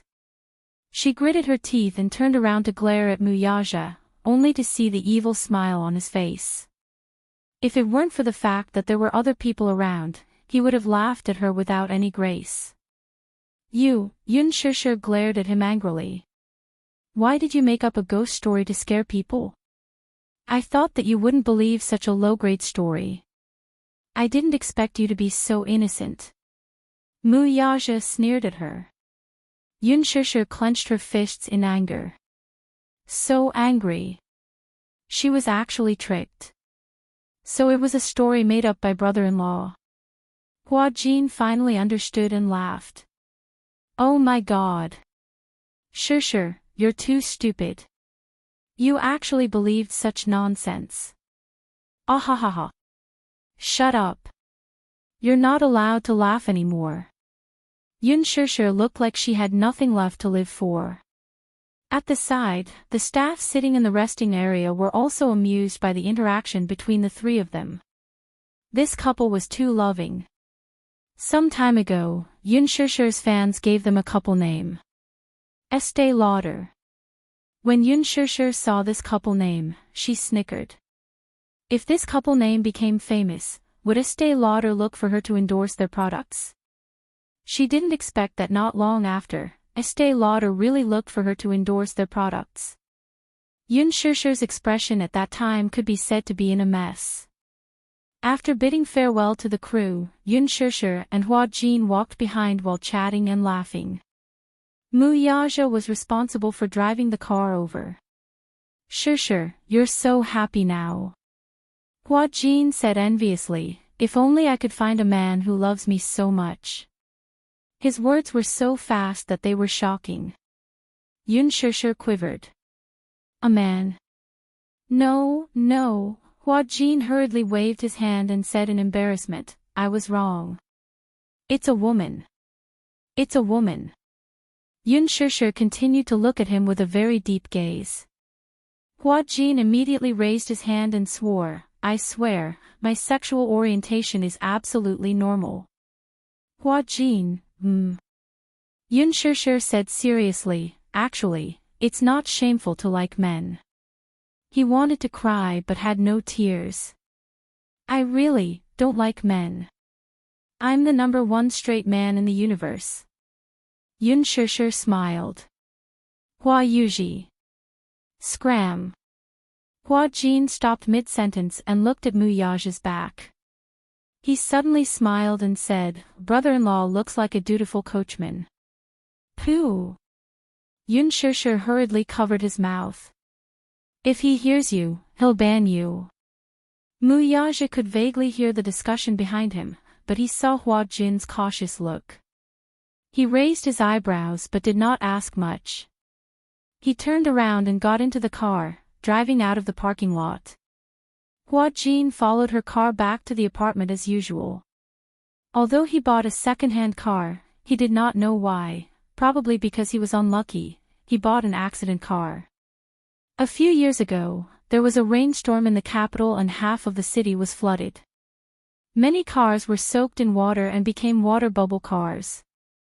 The mechanic who repaired his car said that it was probably because he bought a water bubble car. That was why the engine was soaked in water and needed to be replaced. Hua Jin was frowning for a few days because of this. Yun Shishir said that she wanted to lend him money to buy a new car. Hua Jin, on the other hand, said that he wanted to rely on himself and use his salary to buy a new car. Chapter 2809. Is this considered cozying up to someone powerful? Yes. Yun Shishir gave a fair evaluation. Hua Jin sighed. What goes around comes around. In the past, there were many young actresses lining up to cozy up to me. Now it's your turn to be down and out. After a pause, Yun Shishir continued, do you want fashion resources? Hua Jin shook his head. No way. A male celebrity needs to rely on fashion resources to maintain his exposure. Isn't that too sad? Speaking of which, I remember now. Yun Shishir snapped her fingers. Some time ago, a reality show invited me to be a permanent guest. However, I have some issues with my schedule. Plus, reality shows are very tiring and I can't handle it. I can recommend you. Reality show. Hua Jin considered for a moment and nodded. That's fine too. Do you have a sense of variety? Yes, I do. The company has specialized training. Hua Jin suddenly said, don't think that I have the burden of being an idol. When I film a variety show, my sense of variety is quite strong. What burden of being an idol do you have? Yun Shishir looked at him in disdain. If your exposure doesn't increase, I feel that you're going to be outdated. Whoosh whoosh whoosh, her poisonous tongue was like 1,000 arrows piercing through his heart. Hua Jin clutched his chest, his heart aching. Am I really going to become an outdated idol? Aha! Hua Jin suddenly thought of something. He pulled her hand and said coquettishly, Shishir, why don't we create a couple? What? Yun Shishir was confused. A couple like the lucky couple. Yun Shishir thought that she had heard wrongly. She was speechless. Are you kidding? How can I create a couple with you now? I've already made my relationship with your brother-in-law public. Hey, publicizing our relationship can hype up cheating. Hua Jin deliberately teased her. Before Yun Shishir could reply to him, the car suddenly braked. Hua Jin was caught off guard, and his body flew forward. He quickly held onto the seat to steady himself. Mu Yaja, who was sitting in the driver's seat, suddenly turned his head with a cold expression. He cast a sidelong glance at him, his eyes unfathomable. Hype a couple. The man's voice suddenly became extremely deep. Hua Jin looked at him, cold sweat trickling down his back. Mu Yaja suddenly pinched his face and retorted calmly, Look, why don't you and I become a couple? Hua Jin trembled in fear. This man didn't look like he was going to be a couple with him. He clearly looked like he wanted to eat him alive. Brother-in-law, I was joking. Hua Jin hurriedly explained. He was almost scared to tears by his gloomy expression. Ha ha ha. Yun Shishir was tickled by the interaction between the two. Hua Jin, are you tired of living? You know that your brother-in-law can't take this kind of joke, yet you still said it so loudly in front of him. You're clearly asking for a beating. Hua Jin was so frightened that he clasped his hands together and begged Mu Yaja for mercy. Brother-in-law, I was wrong. With that said, he stared at him innocently with a pair of starry eyes, like a child who had made a mistake. Mu Yaja pushed him back into the back seat and suddenly smiled. If you want resources, I have them. Do you know about the production team of A Male Pursuing a Female Phoenix? Hua Jin nodded. I know. Chapter 28:10. Wasn't A Male Phoenix Seeking a Female Phoenix the production team that had just started financing? It was said to be a gold medal team with a top-notch scriptwriter and director. In 3 days, report to the temporary production team at Huanyu Tower. Hua Jin was dumbfounded. Had he managed to latch onto someone powerful? He had originally thought that this brother-in-law of his would be difficult to talk to. However, with just one sentence, he was able to get him to report to the production team. This was too scary. There was a feeling that even if he casually plucked a hair from him, it would be as thick as his waist.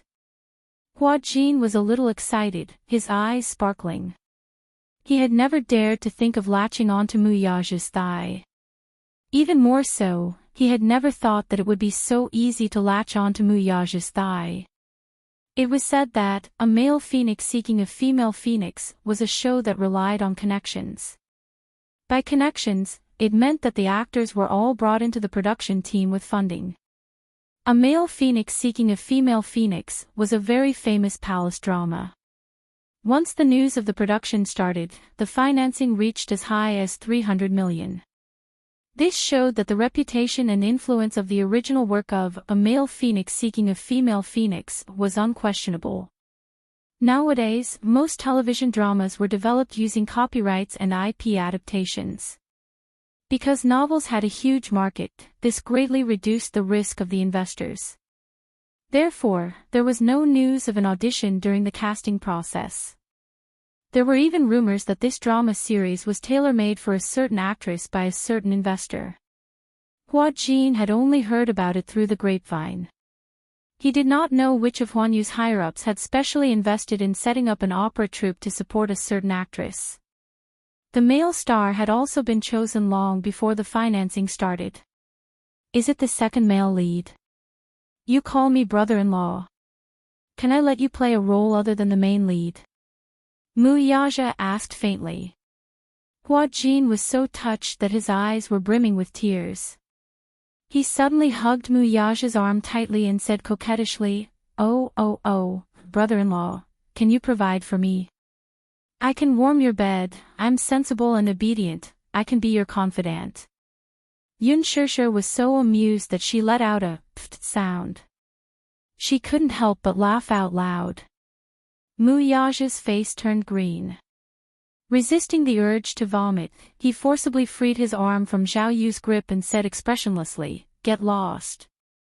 Don't touch me. Yun Shishir was once again amused by Mu Yaja's reaction. Hua Jin, stop messing around with your brother-in-law. Your brother-in-law's thigh isn't something that just anyone can latch onto. I can support you, but forget about keeping you as a mistress. Ha ha ha. Yun Shishir held back her laughter and said seriously, Besides, your brother-in-law doesn't need anyone to warm his bed. He has me, Yu, and Xiao Yichen. Speaking of warming the bed, Xiao Yichen had made a big joke of himself last time. At that time, he learned the 3-character classic in the textbook.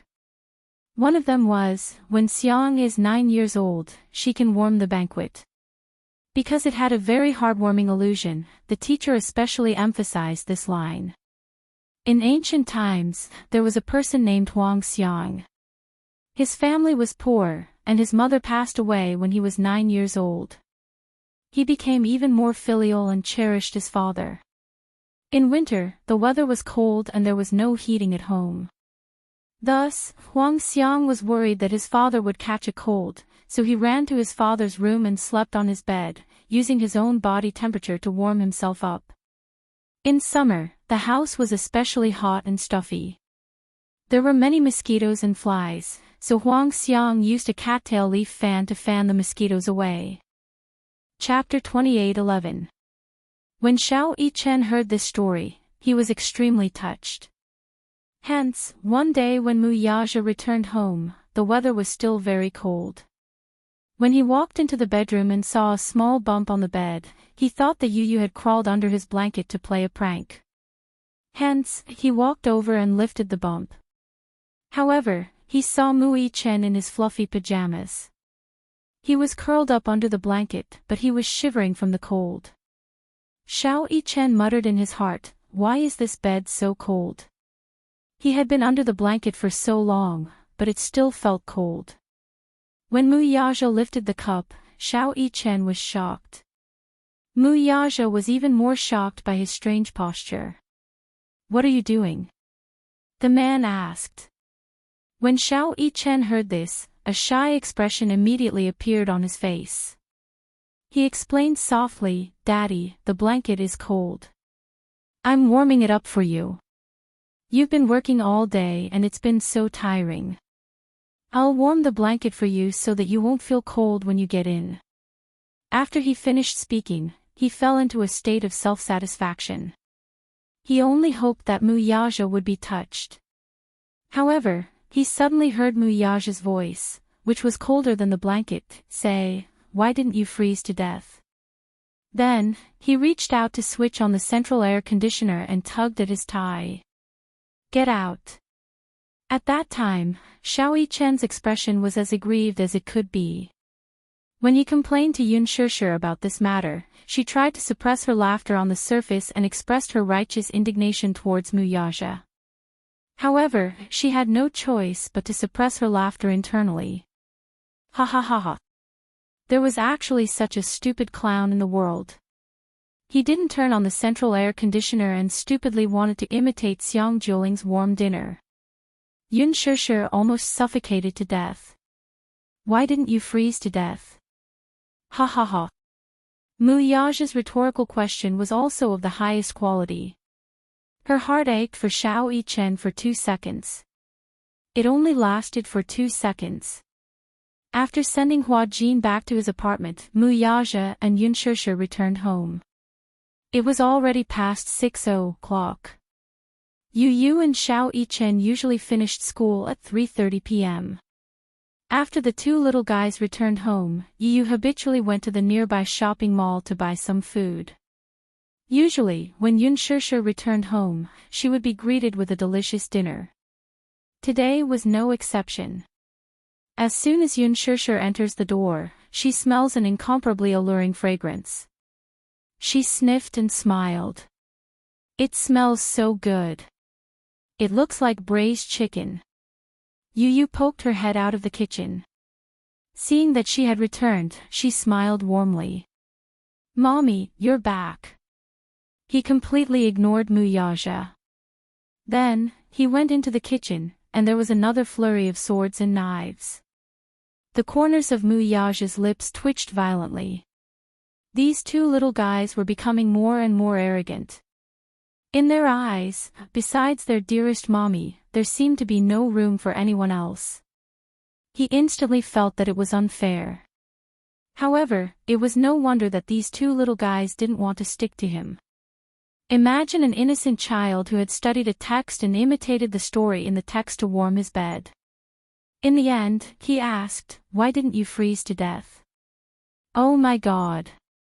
Xiao Yichen's heart shattered into a million pieces. He felt that Yun Shusha could play with this joke for a year. Chapter 28:12. Yun Shusha was stunned for half a second. Suddenly thinking of something, she asked suspiciously, "Could it be that your grandpa's condition has improved?" Yu Yu shook his head. Uncle didn't say anything when he called, so I didn't ask too much, but I think it's about grandpa. Could it be? Yun Shusha was worried. Could it be that his condition has worsened? No, it won't. Yu Yu smiled conceitedly. Hurricane Group's medical standards are definitely the best in the world and can be counted on one hand. I've only heard of people who were half dead being brought back to life, but I've never heard of people who were perfectly fine being treated to death. No matter how bad it is, it can't be worse than being completely paralyzed. Since Uncle asked us to have a video call after dinner, it shouldn't be an urgent matter. Yu Yu analyzed calmly. Only then did Yun Shusha's heart settle down. That's good, then. Even so, Yun Shusha had lost her appetite. She sat at the table after a few mouthfuls of rice, looking a little distracted. Yu Yu saw her restless look and guessed that she was worried about Yun Yecheng. Hence, he put down his bowl and chopsticks, walked to the study room, turned on the computer, and switched to the video call channel. Hurricane Group had a specialized video call software that could be used for both radio signals and wireless networks. However, such a video call software could only be used by the company's internal staff. No matter how powerful an outsider was, he or she could not hack into it. This was to protect Hurricane Group's confidentiality. All the internal communications of Hurricane Group relied on this software. Sometimes, people would be at different ports in the world and hold emergency meetings through video calls. Naturally, security was the most important thing. He initiated a video call. About half a minute later, the signal was connected. The image flickered for a while, and soon, Gong Jie's pair of big eyes appeared. Yu Yu. Uncle, why are there only your eyes in the video call? Gong Jie used his phone to receive video signals. He held the phone further away, and his entire face appeared on the screen. He looked at the camera and smiled. Then, he gently fiddled with his slightly messy hair and winked at Yu Yu. Little Yu Yu, did you miss your uncle? No, Yu Yu said bluntly. Gong Jie, didn't you say that you wanted to have a video call with me after dinner? When Mommy found out about this, she thought that Grandpa's injury had worsened and she was worried sick. What exactly happened? Gong Jia frowned and said, "Idiot, why don't you tell her after dinner? You didn't tell me what it was." "Yes, I just want to see her," Gong Jia said. Ever since Gong Jia returned to Hurricane Group, other than the occasional online chat, Gong Jia had not seen Yun Shishir for a long time. After all, there was a time difference of half a world between the two of them.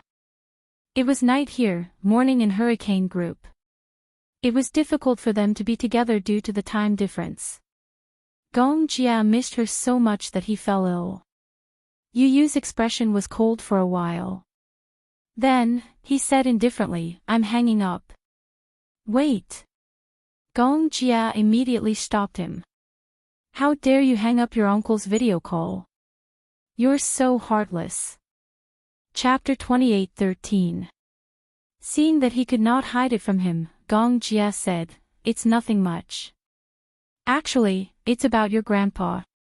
A few days ago, your grandpa just went through his third surgery. He successfully underwent skin grafting and passed the critical stage."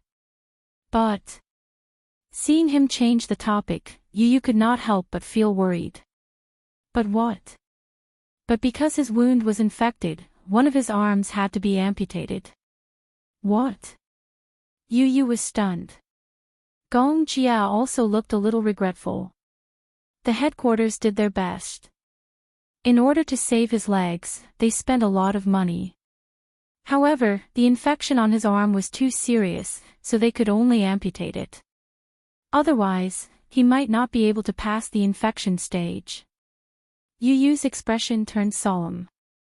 "Can I see him now?" "Yes, but you can only see him through the glass window." "Okay, then I'll call mommy." After saying that, Yu Yu ran to the dining room to call Yun Shishir. When Yun Shishir heard that Yu Yu had a video call with Gong Jia, she immediately rushed into the study room nervously. Xiao Yichen and Mu Yaja also entered the study room. The family of four sat at the study table and saw Gong Jia walking to the door of the ward with his phone. Through the huge floor-to-ceiling glass window, he aimed the phone's camera at the bed. Through the glass window, Yun Shishir saw Yun Yicheng lying quietly on the bed with an oxygen mask on and his eyes tightly shut. Although he did not look good, he still looked better than when he was seriously injured.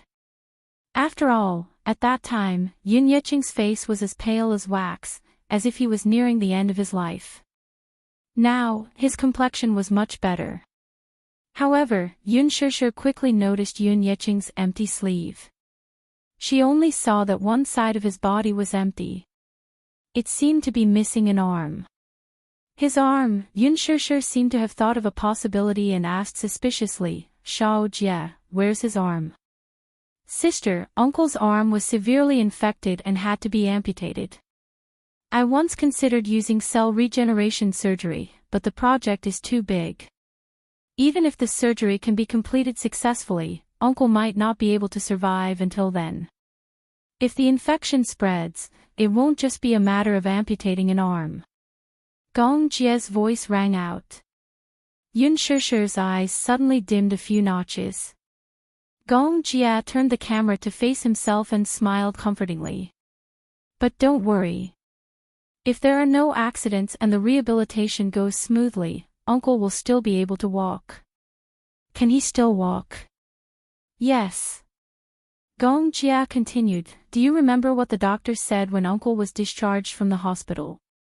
He inhaled a lot of concentrated sulfuric acid and burned his throat. But these are not big problems. Uncle is fine now. Don't worry." A look of relief finally appeared on her face. "Thank you, Xiao Jia." Gong Jia raised an eyebrow.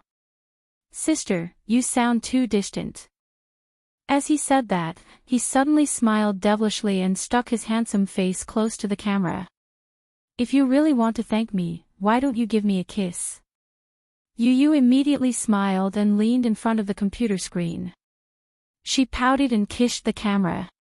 Gong Jia saw this and frowned. "Who wants you to kiss me?" Chapter 28:14. Did this guy have to be so arrogant? Gong Jia harumphed coldly. I'm so disappointed. I've been working so hard and taking care of you in the ward day and night, and you guys still treat me like this.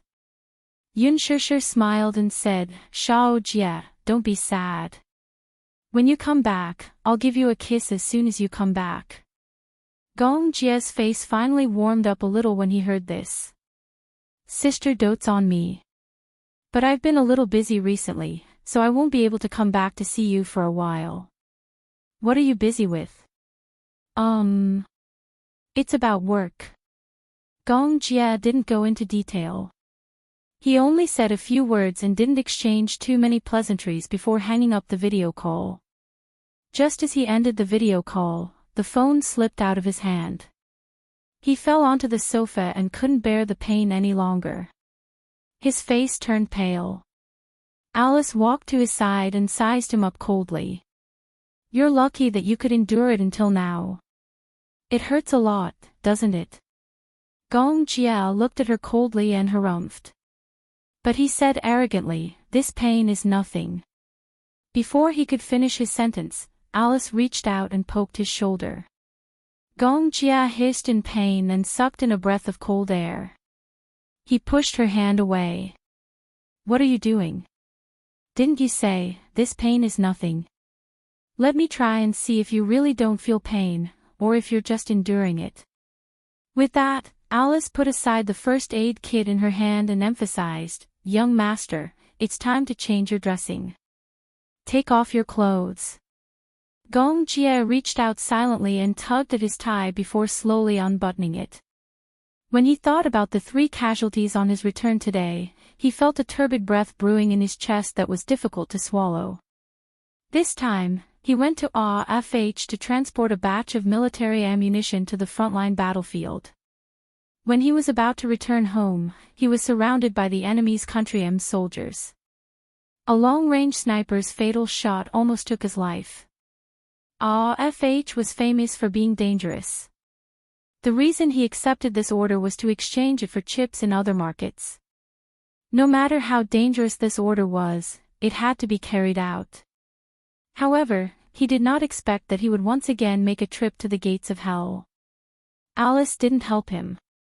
She knew very well that no matter how close this man was to her, he would never allow her to take advantage of him. He didn't like anyone touching him.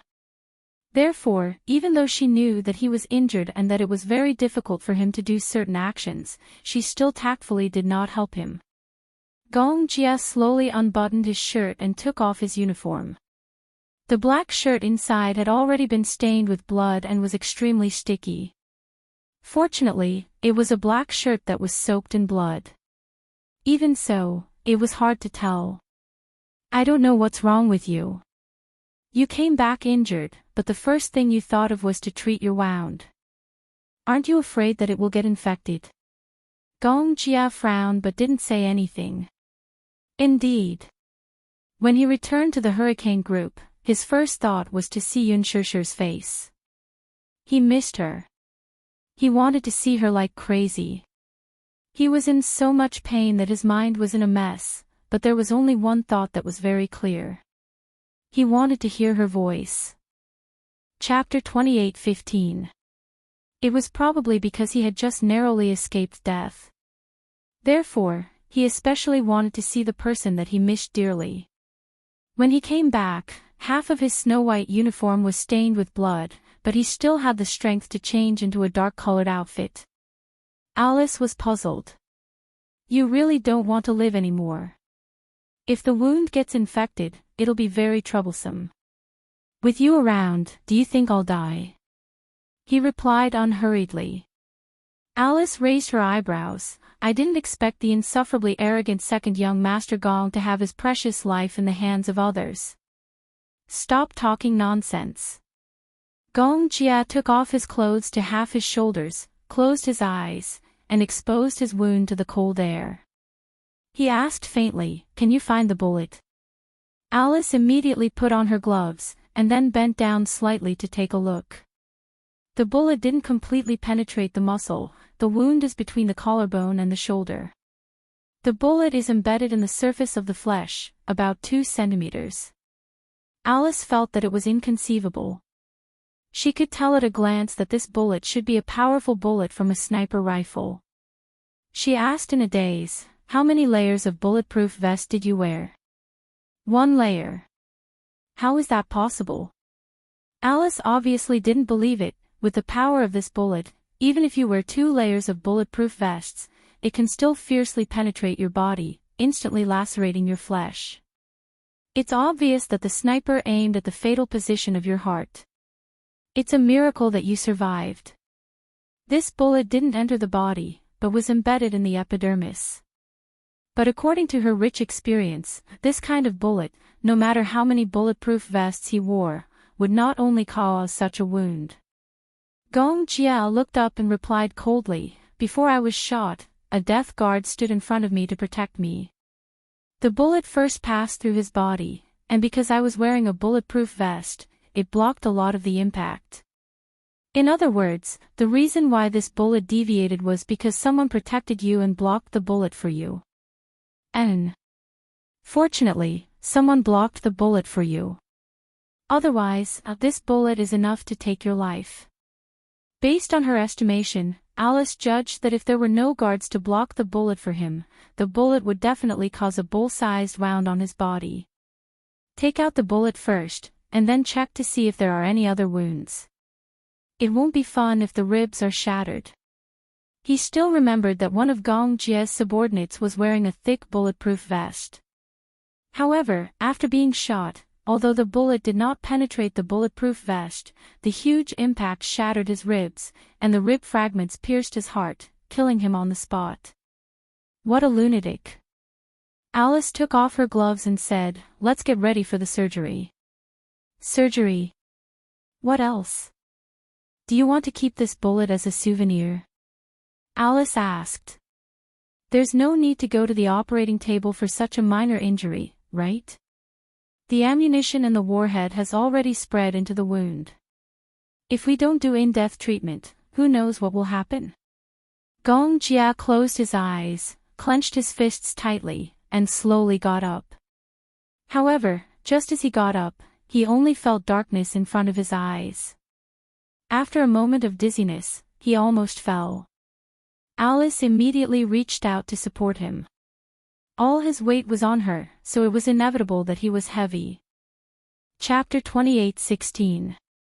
Gong Jia closed his eyes, clenched his fists tightly, and slowly got up.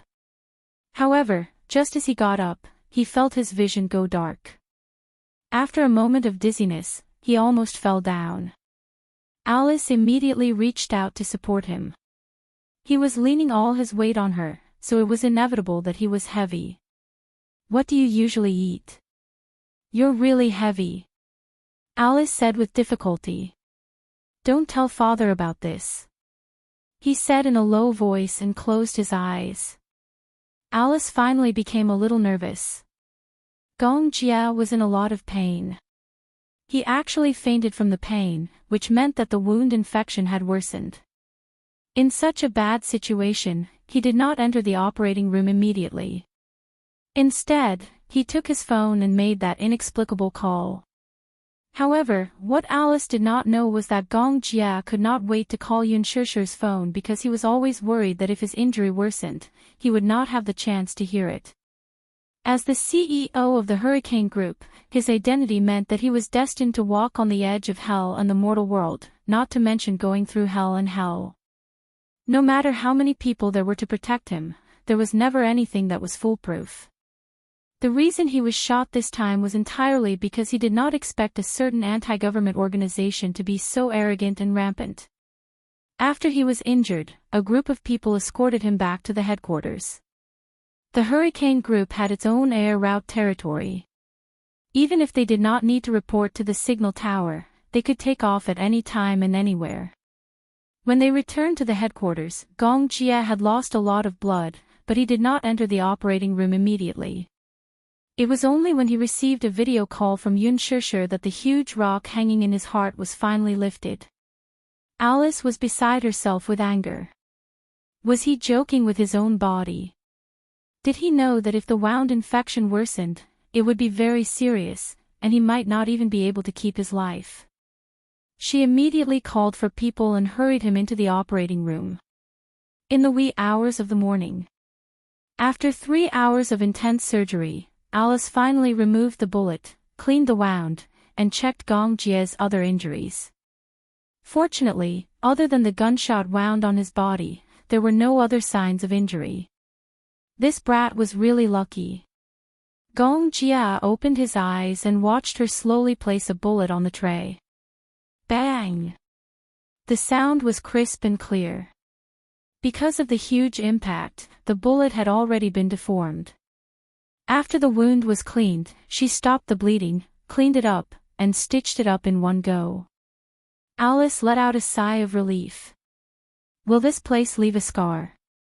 Gong Jia suddenly asked. Alice glanced at him and snorted, what do you think?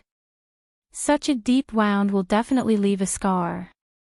Wouldn't that be ugly? Gong Jia furrowed his eyebrows, obviously disgusted.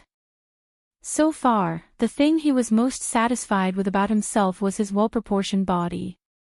Especially at the shoulder blade and collarbone, the joints were clear and the texture was distinct. This was inseparable from the fact that he usually paid attention to training. This bullet hole was really ugly. I didn't expect you to be so delicate. However, you'll leave a scar.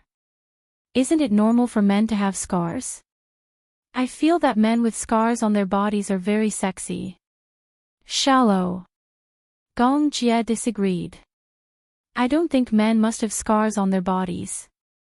It's ugly. Chapter 28:17. Gong Jia's eyes darkened when he heard that. He seemed to be seriously considering this suggestion. Alice glanced at him and suddenly smiled. But even if you want to get a tattoo, you have to wait for a while. At least wait for the wound to heal. Gong Jia ignored her. He frowned and used a little strength to sit up on the operating table. The green sterile cloth that was used to cover his body suddenly slid down his chest, revealing his muscular chest muscles that were full of strength. The anesthesia was partial. He could not feel the left side of his body. Therefore, he could only rely on the right side of his body to provide power. How long will it take for the drug to wear off? He looked back and asked. Alice replied, about an hour later. Damn it. Gong Jia was a little anxious. He gently rubbed his messy forehead and slowly stood up. Alice could not help but look at his naked upper body. However, because of the scene she saw, she swallowed a little in a daze. His body was really amazing. She did not know how he usually trained. The muscles on his body did not belong to the typical style of Mr. Muscle. Every muscle texture was just right. If there was more, he would appear rough and arrogant. If there was less, he would appear thin and restrained. Especially his lower abdomen. His 8-pack abs were well defined. Mermaid's belt and a male dog's waist. It was said that Gong Jia could do 10 one-handed handstands without a problem. What did it mean to do 10 one-handed handstands in one go? There were only 7 one-handed handstands recorded in the world record. Gong Jia could do 10. This kind of waist and abdomen was too scary. Just looking at this kind of body, it would give rise to a lot of 18 forbidden thoughts. It was too erotic. Alice could not help but stare. What are you looking at? I'm studying your male dog's waist. I heard that with a body like yours, your sexual ability should be very strong. Gong Jia's eyes were cold. He said mockingly, you don't even have a man. How can you understand sexual ability? Alice's face darkened. Was this guy mocking her? Gong Jia's face was expressionless as he tapped his head lightly with his long finger. Also, anyone with half a brain would know that one's figure has nothing to do with ability X. What right do you have to talk about me? Aren't you single as well? As Alice spoke, she snorted coldly. The Gong family is spreading rumors that second young Master Gong's sexual orientation is abnormal. You hang out with mercenaries all day long and there are only men around you. Everyone is suspecting if there's something wrong with your sexual orientation. Gong Jie raised his eyebrows and retorted, "Oh. If that's the case, staying in the medical center all day, you're either soaked in the smell of formalin or accompanied by corpses. Miss Alice, could it be that you have a corpse fetish?" Alice's face turned even paler. "What did you say?" "You can understand the literal meaning. You don't need me to explain, right?" After Gong Jie said that, he snorted coldly. He dared to amuse her. He needed to be taught a lesson. In the entire hurricane group, he was definitely second to none when it came to venomous tongues. To amuse him. You're asking for it. Gong Jia was a little disgusted by the smell of disinfectant in the operating room. He frowned and looked down at his wound. It had been completely cleaned, neatly stitched up, and bandaged with gauze. He got up, pulled out the retention needle in his hand, and walked towards the door. "Hey! You still need to continue the anti-inflammatory." Bang! Chapter 28:18. What answered him was the cold sound of the door closing. Alice knew in her heart that Gong Jia was probably in a bad mood at the moment. He even became impatient with the usual jokes. After all, a comrade in the team had died, so he should be very anxious. In the morgue. Gong Jia put on a coat and slowly walked in. A group of people was cleaning up the body. Hearing the sound of the door opening, everyone looked over. When they saw him, they immediately bowed respectfully. "Young Master Gong. How is he?" "He's still cleaning the congealed blood stains on his body." Gong Jia pushed through the crowd and walked over. He saw a man lying straight on the morgue bed. Because of the time of death, his body was completely stiff. All the clothes on his body were carefully removed. Because of the congealed blood, the clothes and skin were stuck together. It took a lot of effort to separate the clothes from the flesh. Gong Jia looked down and his expression gradually turned cold. It happened suddenly. In such a chaotic scene, artillery fire flew everywhere, smoke filled the air, and gunshots were endless. His cargo plane was parked far away. After the transaction, he had to pass through a war-torn area to return to the temporary tarmac. Gong Jia was escorted all the way. In just a few seconds, he thought about some things and slightly relaxed his vigilance. Then, an accident happened. An armed person lying in ambush on a signal tower in the distance raised his sniper rifle and aimed at his head. He had an anti-signal device on his body. The alarm sounded. The death guard beside him reacted immediately. Before he could figure out where the enemy was, he pounced on him without thinking and used his body to protect him. In just half a second, Gong Jia heard a gunshot. Then, almost in an instant, warm blood almost splattered all over his face. He widened his eyes in shock. After a short pause, he quickly realized that something had happened. He was attacked. There were a total of 2 bullets. One bullet blew up the death guard's head and pierced into the bushes in the distance. The other bullet penetrated his chest.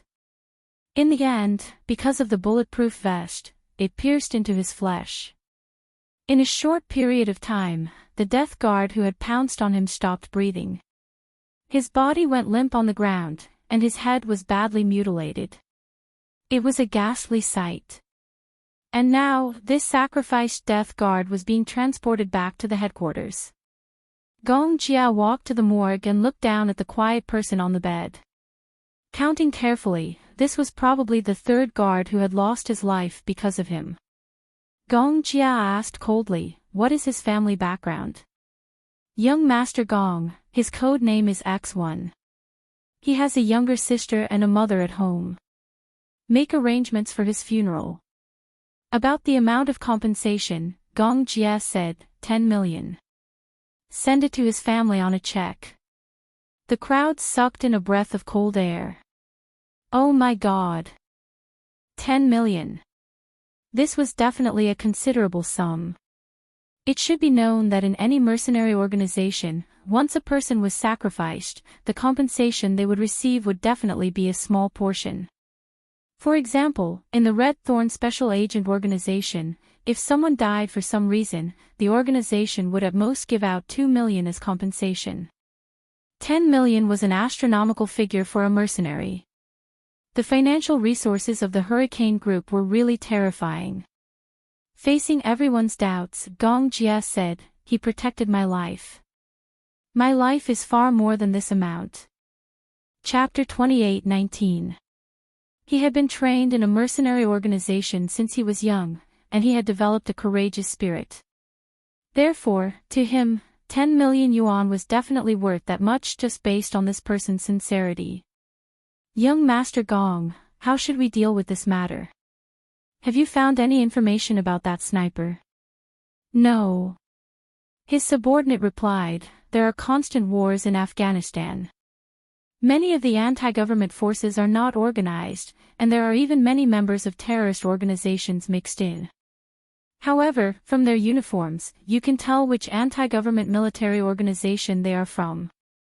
AF was in constant war, and the anti-government forces were divided into different organizations. Therefore, they needed to be differentiated. Find that organization. Gong Jia ordered, bring the leader of that organization back. Yes. The hospital was filled with the pungent smell of disinfectant. The hospital bed shook. Chu Ho supported her upper body and lay there for a day and a night. She felt that her head was unbelievably heavy. If this continued, she did not know how long it would take for her to recover. Chu Ho originally wanted to listen to Meng Qingxue, so she just lay there quietly and did nothing. But when she thought of Xiao Baochu, she felt uneasy again. She missed him. Even though she had regained her memories of Xiao Baochu were still very deep. She missed him. In this world, this child was her only family member and the person she cared about the most. She had to recover quickly, find him, and wait for him to leave this place. Thinking of this, Chu-hee gritted her teeth and struggled to stand up with the help of the bed. When Meng Qingxue came back with the food, she saw Chu Ho from afar holding onto the wall and walking with difficulty. It was extremely difficult for her to walk. Unlike her usual fast steps, she held onto the wall with one hand and used the other to maintain her balance. She walked with difficulty. Meng Qingxue quickly put the lunch box aside and rushed over nervously. Chu Ho. Why did you get out of bed? She complained, didn't I tell you that I was going to get some food and would be back soon? Why did you get out of bed? Are you looking for something? I'm taking a walk to recover my energy, Chu-hee explained seriously. Exercise. You use your head for this surgery, so you don't need to rehabilitate your limbs, Meng Qingxue explained, not knowing whether to laugh or cry. Chu Ho looked up at her deeply and said with a smile, if you lie down like this, your limbs will be stiff. Walking around will allow me to recover faster. When she was still working in Interpol, she was often injured. Therefore, she knew what to do to recover faster. Meng Qingxue could not win an argument with her. She also knew that the latter was stubborn, so she did not stubbornly argue with her. Instead, she smiled at her and said, I've prepared some millet porridge and side dishes for you. You can only eat liquid food now, but it won't fill you up. I've asked the doctor, millet porridge is edible. Okay, thank you. Meng Qingxue helped her into the ward and brought in a bowl of millet porridge. The doctor had repeatedly reminded her to have a bland diet, so she had only prepared a bland meal. Although it was a little monotonous, given Chu-hee's condition, she could only eat bland food. When you're better, we'll have a good meal. Chu Ho held her chopsticks and said calmly, I'm not particular about food, as long as it's edible. She looked up and asked, have you eaten? Chapter 28:20. Meng Qingxue nodded hurriedly. Yes, I ate at the canteen. Oh. What did you eat? I ate buns and dried tofu. Are you full? You don't want to eat more? Meng Qingxue quickly waved her hand. No, I'm full. Chu Ho nodded. Meng Qingxue sat opposite her and quietly watched her eat her porridge. She didn't know why, but ever since Chu Ho woke up after her operation, her entire aura had changed. In the past, although Chu Ho looked cold on the surface, she still had an extremely gentle aura. It was probably because she was a mother that she was very easygoing. However, the current Chu Ho only made her think of one word. Machine. Her eyes were cold, and her expression was indifferent. Even when she was eating, she was like a robot. Her eyes were rigid and her face was serious, as if she didn't have any emotions. However, such a posture was very elegant and pleasing to the eye. She was like a noble gentleman of the royal family.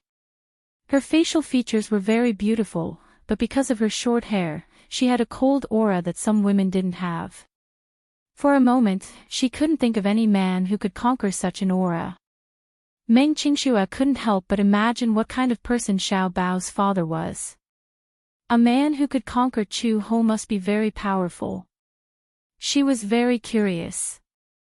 However, after Chu Ho woke up, he didn't mention anything about the past. This made her more or less disappointed. Although she knew that there were some things that she shouldn't ask about, she was still very curious.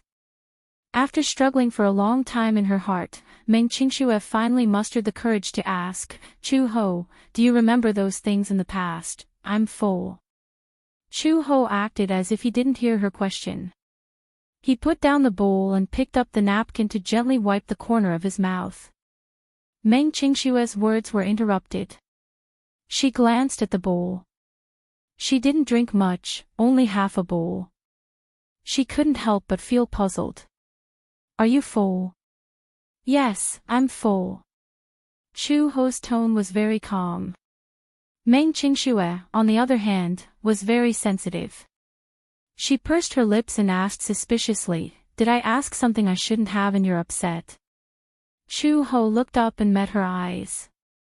After a moment of silence, he said, you just asked me if I remembered the past. I heard it clearly, but I don't want to answer. His tone was sharp and clear, without any sloppiness. You don't want to tell me? Meng Qingxue was disappointed. Why? Why don't you want to talk about it? Chu Ho said, not a good memory. How could that be? Don't tell me that after so many years, there isn't a single memory that makes you happy. Yes. Chu Ho paused and said, there are some memories that make me feel warm, like you and Xiao Bao. I cherish them very much. Meng Qingxue smiled. Suddenly, she saw that Chu Ho's expression gradually turned cold. There are some memories that are like humiliation in my heart. Even if I remember them, I don't want to look back. Meng Qingxue was stunned. Is it about that man? Yes. Xiao Bao's biological father, right? When Chu Ho heard this, he smiled expressionlessly. Yes. You don't have any feelings for him. Meng Qingxue thought hard. Or did he betray you? I betrayed him. Whether it's me or him, I don't have any feelings for him. Chapter 28-21. Then, how did you guys get together with Xiao Bao? Meng Qingxue asked cautiously. Chu Ho's gaze suddenly turned sharp.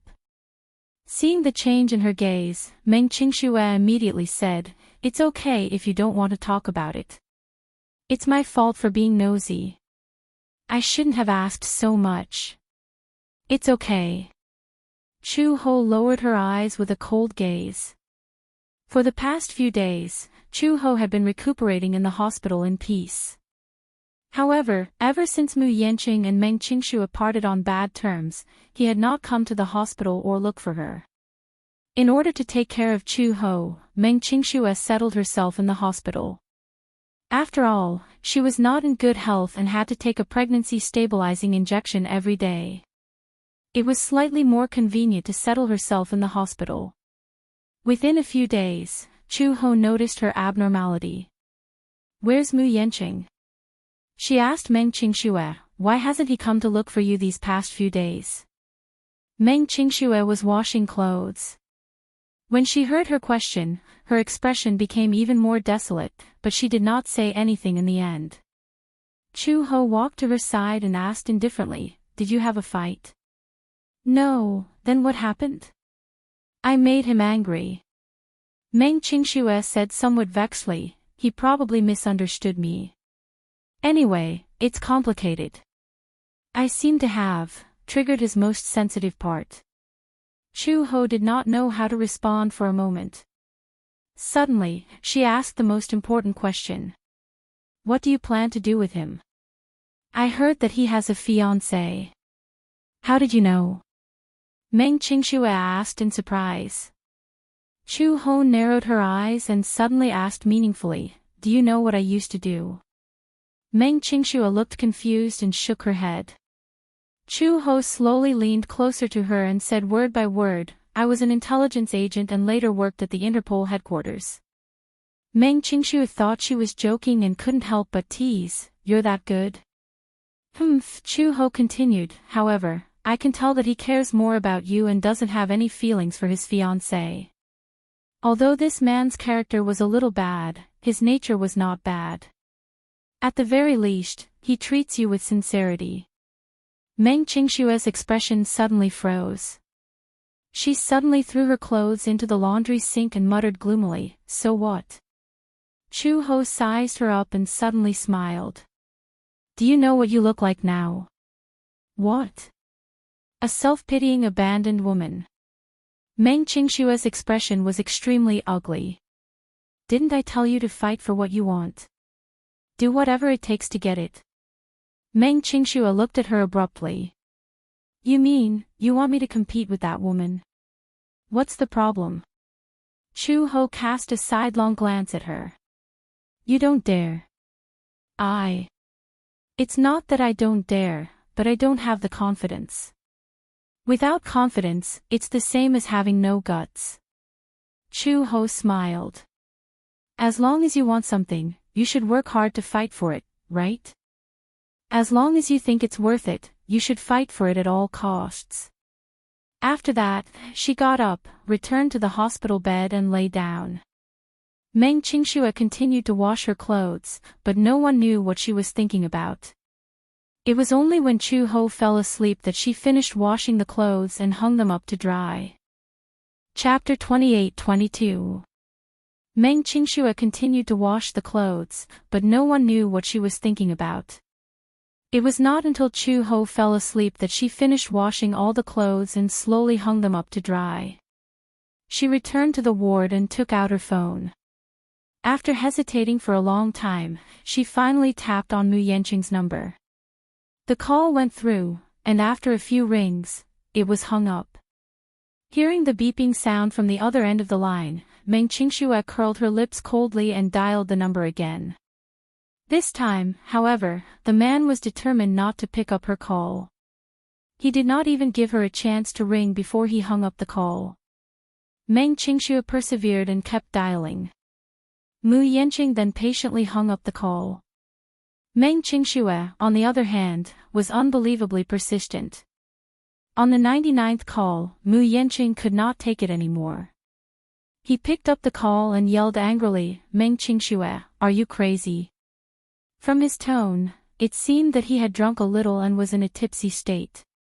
His words were childish and angry like a child. The background was a little noisy. There was no need to think. He must have gone to the bar to drink again. For some reason, when she heard his voice, Meng Qingxue's originally calm face finally rippled. Her eyes suddenly turned red, and her dry lips paused for a moment before she finally said his name. "Yanqing, I miss you so much." As soon as she said this, tears suddenly gushed out.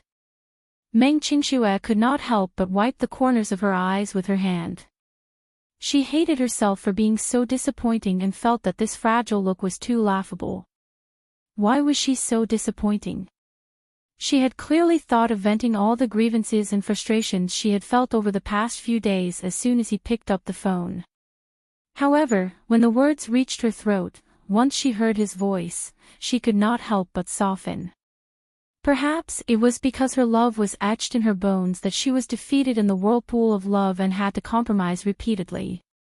Perhaps if those who had never loved would never understand how hopeless it was to be afraid of losing someone. Because he loved her too much, he was always in a humble position at the watershed of many relationships, lowering himself into the dust. Mu Yanqing was born arrogant, so he had his pride. But she loved him so much that she didn't even care about her self-esteem. I miss you very much. Where are you? I'll go and find you. Mu Yanqing was stunned when he heard that. His voice suddenly became erratic. Don't come looking for me. We're already over. And? Meng Qingxue widened her eyes in shock. Just as she was about to say something, Mu Yanqing sneered and said, Qingxue, I'm the one who's incapable of giving my woman a carefree and happy life like my insufferably arrogant second brother. I feel that I have a clear conscience towards you, but, when I think about what you said that day, it still feels like a fishbone stuck in my throat. I don't understand, why, in your eyes, I'm like this. Mu Yanqing's throat became hoarse as he gritted his teeth and hung up the call. It's not like that, Meng Qingxue stood up abruptly and grabbed her bag tightly.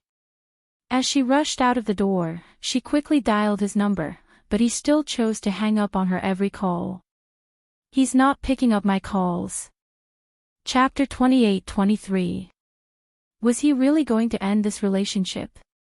She originally thought that he was just in a fit of anger that day and that he would think things through in a few days. She had said those words in a fit of anger that day and he had misinterpreted her meaning. However, she did not expect it to be so serious. She did not expect that those words that day would be such a huge blow to him.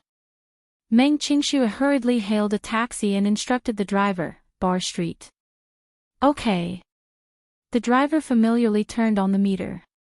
When night fell, the traffic was not so congested. They sped all the way to the bar. Meng Qingxue alighted at the bar that Mu Yanqing frequented the most. After paying the fare, she clenched her fists and slowly walked into the bar. As soon as she stepped through the door, she was immediately surrounded by the almost deafening rhythmic beats. She rarely came to places like bars, and even if she did, it was more often with Mu Yanqing. Meng Qingxue was not used to it for a moment and hurriedly covered her ears. It was midnight. At this time, the nightlife had just begun and the bar had just started warming up. Amidst the music, unrestrained men and women stood on the dance floor, constantly swaying to the rhythm. Meng Qingxue shuttled through the crowd and slowly sized up the bar counter. Such seats were usually occupied by young models and beautiful women. This bar was very famous and often visited by singers and actors. After disguising themselves, they would hunt in such places. The entire bar was taken over by the Young Models Company. At this time, the company would arrange for many young models to sit in this place. Once any producer came here for entertainment and saw them, he would personally pick one. At this time, if the young model worked hard enough and was willing to go all out, what would happen in the future would depend on her own luck. Meng Qingxue then walked to the booth of the private room. When she passed by the third booth, she saw Mu Yanqing being surrounded by a group of people. He was an extremely outstanding man. Even in such a noisy environment, she could see him at a glance with his outstanding appearance and noble temperament. When Meng Qingxue saw him, she was stunned for 2 seconds before she finally reacted. She turned around and walked into the booth. Mu Yanqing was drinking. He could no longer remember how many glasses he had drunk, nor could he remember how many days it had been since he indulged himself in the noisy music and ended up dead drunk. Stop drinking. Suddenly, a familiar voice came from above. Mu Yanqing jerked back to his senses and looked up, only to see Meng Qingxue standing in front of him. Her breathing was slightly undulating as she stared at him intently. Why did you get yourself into this state? You're drunk, stop drinking. It's none of your business. Mu Yanqing pushed her expressionlessly. Just as he was about to reach for the wine glass, Meng Qingxue took the initiative to snatch the glass. Stop drinking. Mu Yanqing raised his head and met her gaze with a pair of cold eyes. A well-dressed woman sitting next to him saw her actions and could not help but feel a little displeased. She asked snappily, "Who are you? Why are you poking your nose into other people's business?" Meng Qingxue glanced at her and retorted sarcastically, "Do I have anything to do with you? I'm minding my man, why are you interrupting?" Meng Qingxue mocked her coldly again. His domineering declaration made everyone's jaws drop to the floor. What? This woman claimed that Mu Yanqing was her man. Chapter 28-24. Mu Yanqing waved her hand away. I've said it before, you don't have to care about me. With that, he reached out to snatch the wine glass from Meng Qingshue's hand. Meng Qingxue dodged and suddenly picked up the wine glass. She pressed her lips against the rim of the glass and pretended to drink it in one gulp. When Mu Yanqing saw this, his mind shuddered and only one thought flashed across his mind. She was pregnant and could not drink. Almost instinctively, he snatched the wine glass from her hand and smashed it on the ground. There was a loud bang. The wine glass shattered and the floor was in a mess. Because of this sudden scene, everyone sitting in the private room was so shocked that they did not dare to breathe. It was obvious that Mu Yanqing was really angry. Once this man was angry, he was extremely frightening. Everyone was so scared that they did not dare to speak. Mu Yanqing was filled with anger and almost roared, "Don't you know that pregnant women can't drink? Are you crazy?" Just as he finished speaking, a woman was so surprised that she screamed in shock. "Oh my God! Pregnant! This woman is pregnant. Otherwise, why would Mu Yanqing say such a thing? If she was really pregnant, then there was no need to think about whose child she was carrying.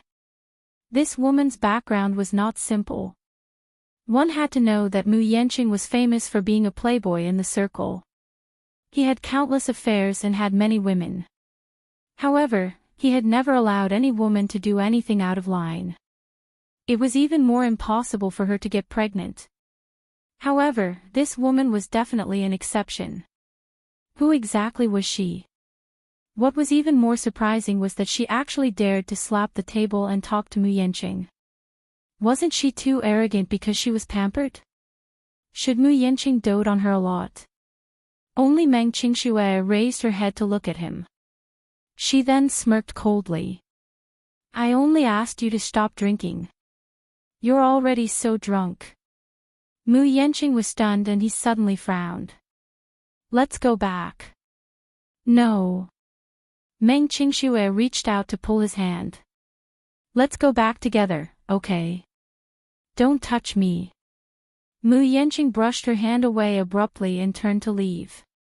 Meng Qingxue knew that he had drunk too much and was in a bad mood, so his face was very ugly. She immediately chased after him out of the bar, only to see him standing by the side of the street. Under the streetlights, his back was elongated, and he looked extremely lonely. Mu Yanqing took out a cigarette box, lit it, and took 2 deep puffs. When he heard footsteps rushing out from behind him, he turned around to take a look. Meng Qingxue immediately walked towards him. Mu Yanqing did not even spare him a glance as he turned around and strode down the street. Meng Qingxue quickly followed. The two of them walked one after the other. His legs were long, and his strides were wide. She was worried about the child in her belly, so she naturally couldn't run. However, following him at such a fast pace was gradually becoming a little strenuous. How could he walk so fast? Meng Qingxue said, "Yanqing, wait for me, okay?" Mu Yanqing did not react at all. Meng Qingxue became increasingly anxious and chased after him even faster. Her breathing gradually quickened. "Don't walk so fast. Wait for me, she kept chasing after him. There were a few times when she was so anxious that she almost tripped over the gravel under her feet. Meng Qingxue was angry and anxious. Chapter 28-25. Mu Yanqing walked in front expressionlessly. She did not know what he was thinking, but his mind was in a daze. Amidst the chaos, there seemed to be countless noisy voices scheming. Suddenly, Meng Qingshue's broken voice came from behind. "Yanqing. Are you willing to give me a minute? I have something to tell you."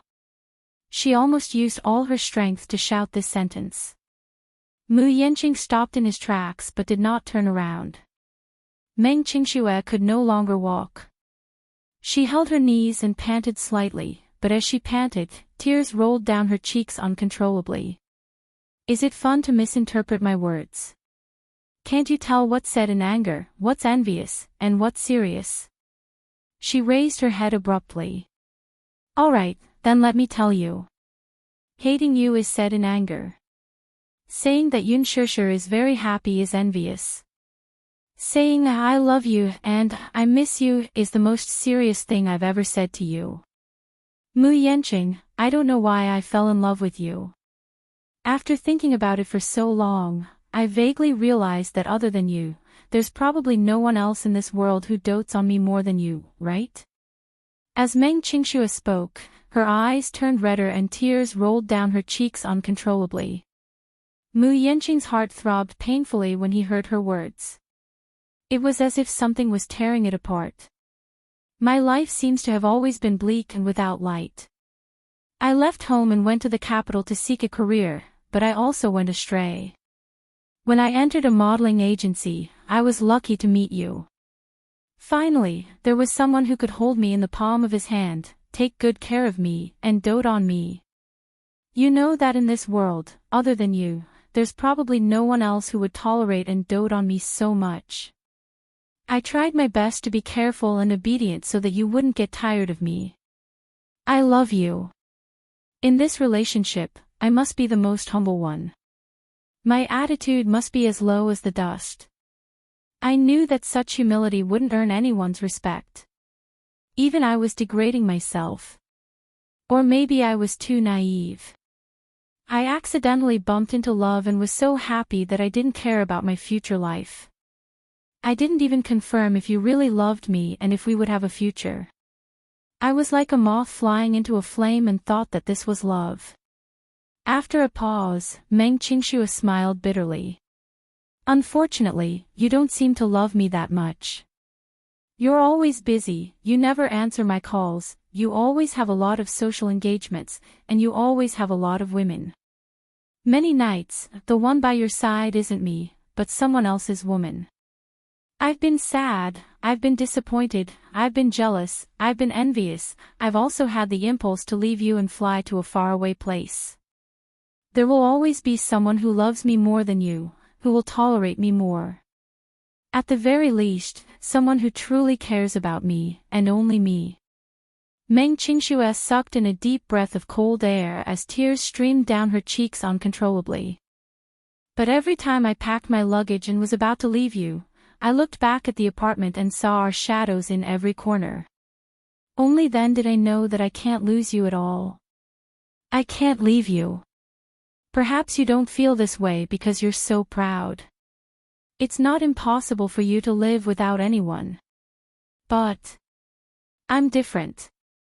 I'm different. I can't leave you." Chapter 28-26. She bit her trembling lips and sobbed. "But I'm actually like a parasite on your body. It's as if I'll go extinct if I leave you. I know that I'm weak and lowly like this, but I still want you to know that I won't be able to live if I leave you. Mu Yanqing, what do I have to do for you to truly love me for once? Will you only know how I feel about you if I cut out my heart and hold it in front of you? This way, will you cherish me a little more?"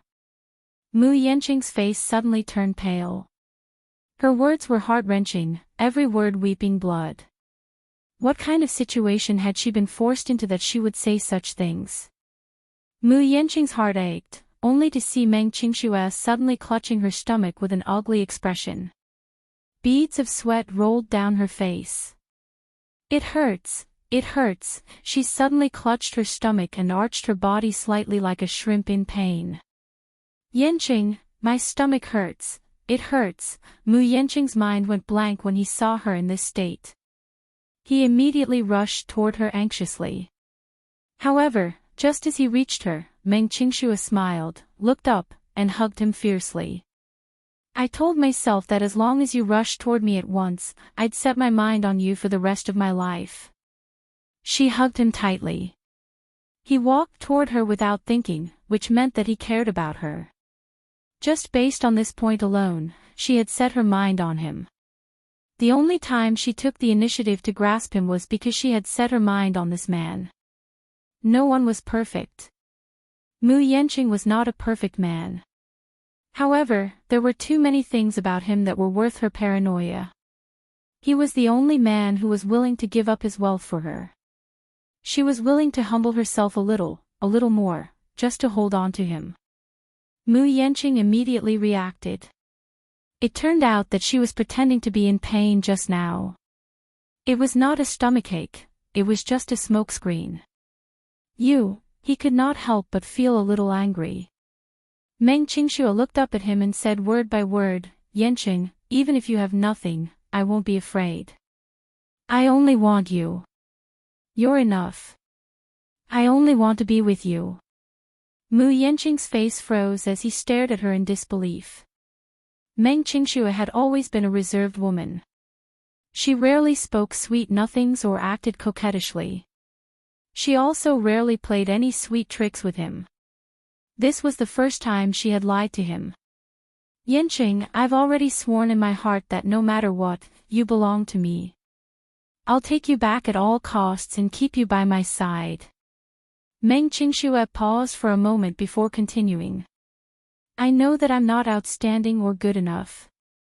I don't have Song Enya's background and family background, but I'll work hard, okay? I will work hard to become an outstanding woman until that day comes. Wait for me, okay? Mu Yanqing pursed his lips and shook his head with a smile. He ruffled her hair lovingly and pulled her gently into his embrace. No need. When Meng Qingxue heard this, she said angrily, What? You don't even want to give me a chance to work hard? Mu Yanqing could not help but laugh. You don't have to compromise. As long as you acknowledge me and I acknowledge you, you don't have to fight or fight. Just be yourself. Because I'm yours and you're mine.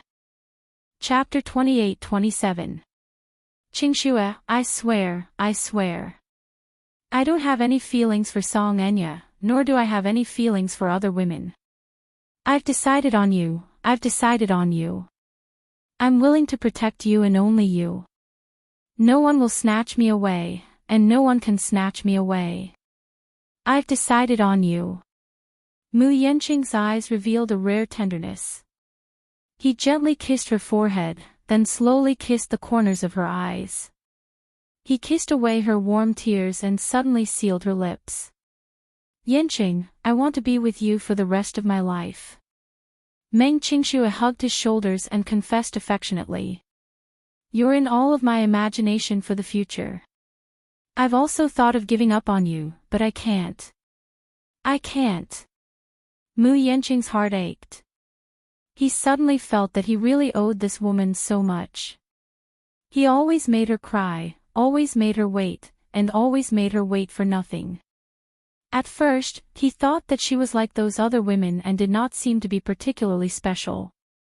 However, it was not until the day he lost her that he seemed to have lost his mind and searched for her all over the city. Only then did he realize that she had unknowingly occupied such an important place in his heart. At first, he was with her only because of her looks and figure, which could give him a fresh feeling. However, as time passed, her obedience and her sensibility no longer gave him so much burden. In fact, every time he returned to her side, he felt the warmth of returning home. Later, when the passion turned cold, love slowly lost its novelty and became a habit. He was used to waking up with her in his arms.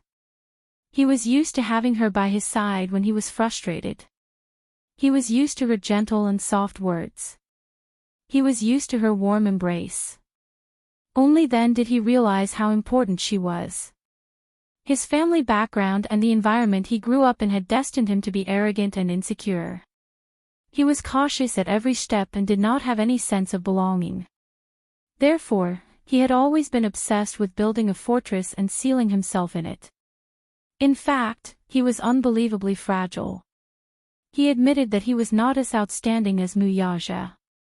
That kind of man was too perfect and too dazzling. He kept chasing after him, but in the end, he was still reduced to a foil and a joke. He couldn't accept it. That was why he was deeply hurt by her careless words. "Qingxue, I love you. I really love you." These 3 words had been brewing in his heart for a long time, but every time he wanted to confess his feelings, he was too embarrassed to say it, so he forced himself back down. But at this moment, no matter what, he was going to reveal everything to her. "I want to give you the best life. Even if I have to resort to any means, I will ensure that you will never have to worry about food and clothing." Mu Yanqing gently caressed her sideburns and smiled. "Don't think too much about it, and I don't need you to fight for it.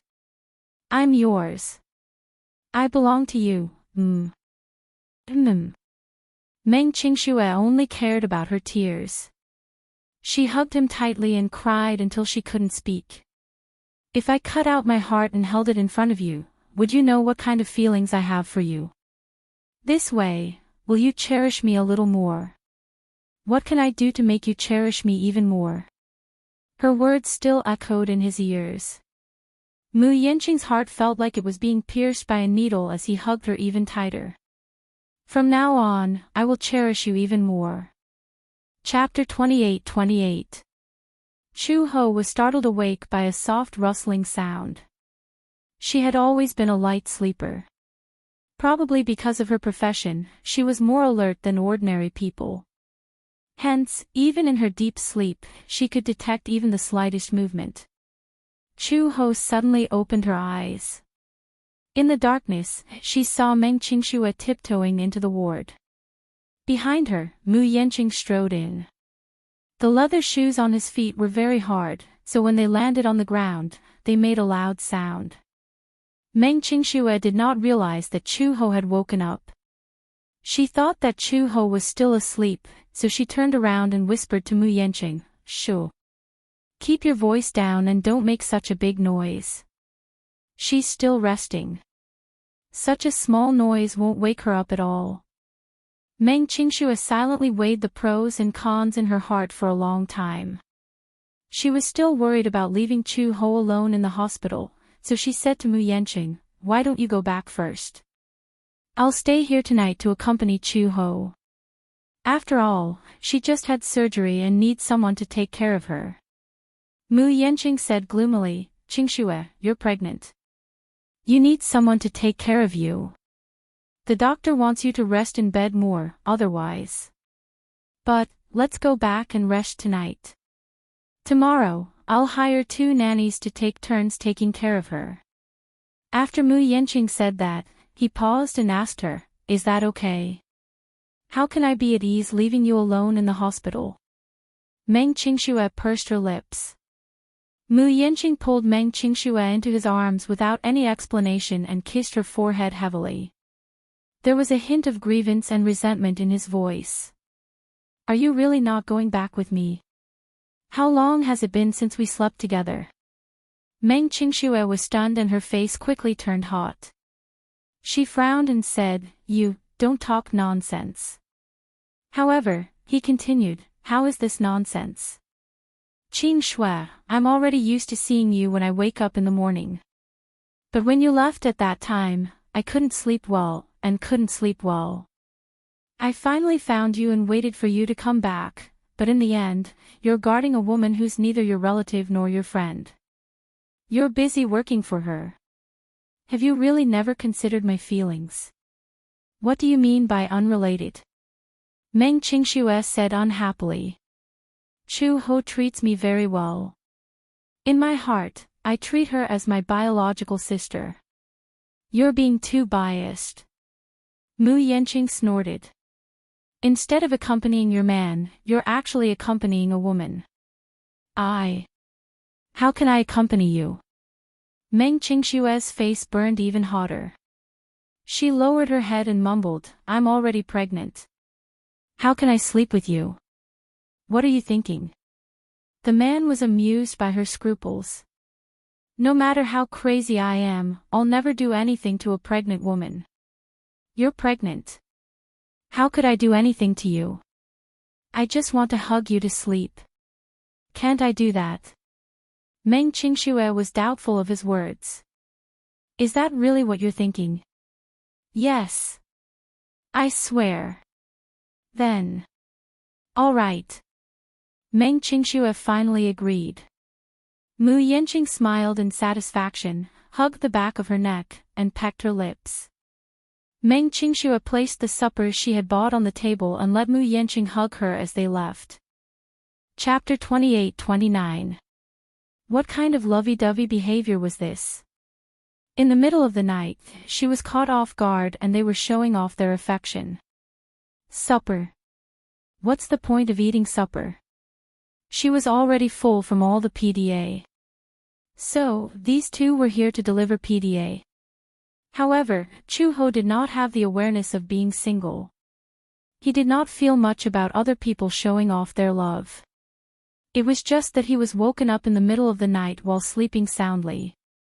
He gritted his teeth in hatred. Why? Did the two of them make up? Earlier, a certain woman was still crying as if the sky was about to collapse. In her dreams, she actually heard Meng Qingxue crying secretly in a corner. Now, everything was fine. Chu Ho furrowed his brows but did not think too much about it. He turned over and fell into a deep sleep again. The day after he brought Meng Qingxue back, Mu Yanqing bought an apartment next to Dishing Building. It was a few hundred meters away and could be reached in a few steps. Initially, he had thought of buying her a villa when he came back and then settling her down well. He would give her a few nannies, servants, and housekeepers so that she could take care of her pregnancy in peace.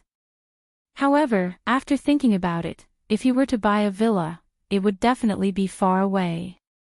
Very few villas in the capital were in the city center. Usually, they were in areas with good feng shui, especially in the area around Yunshan-Shi, where large areas of villas were developed.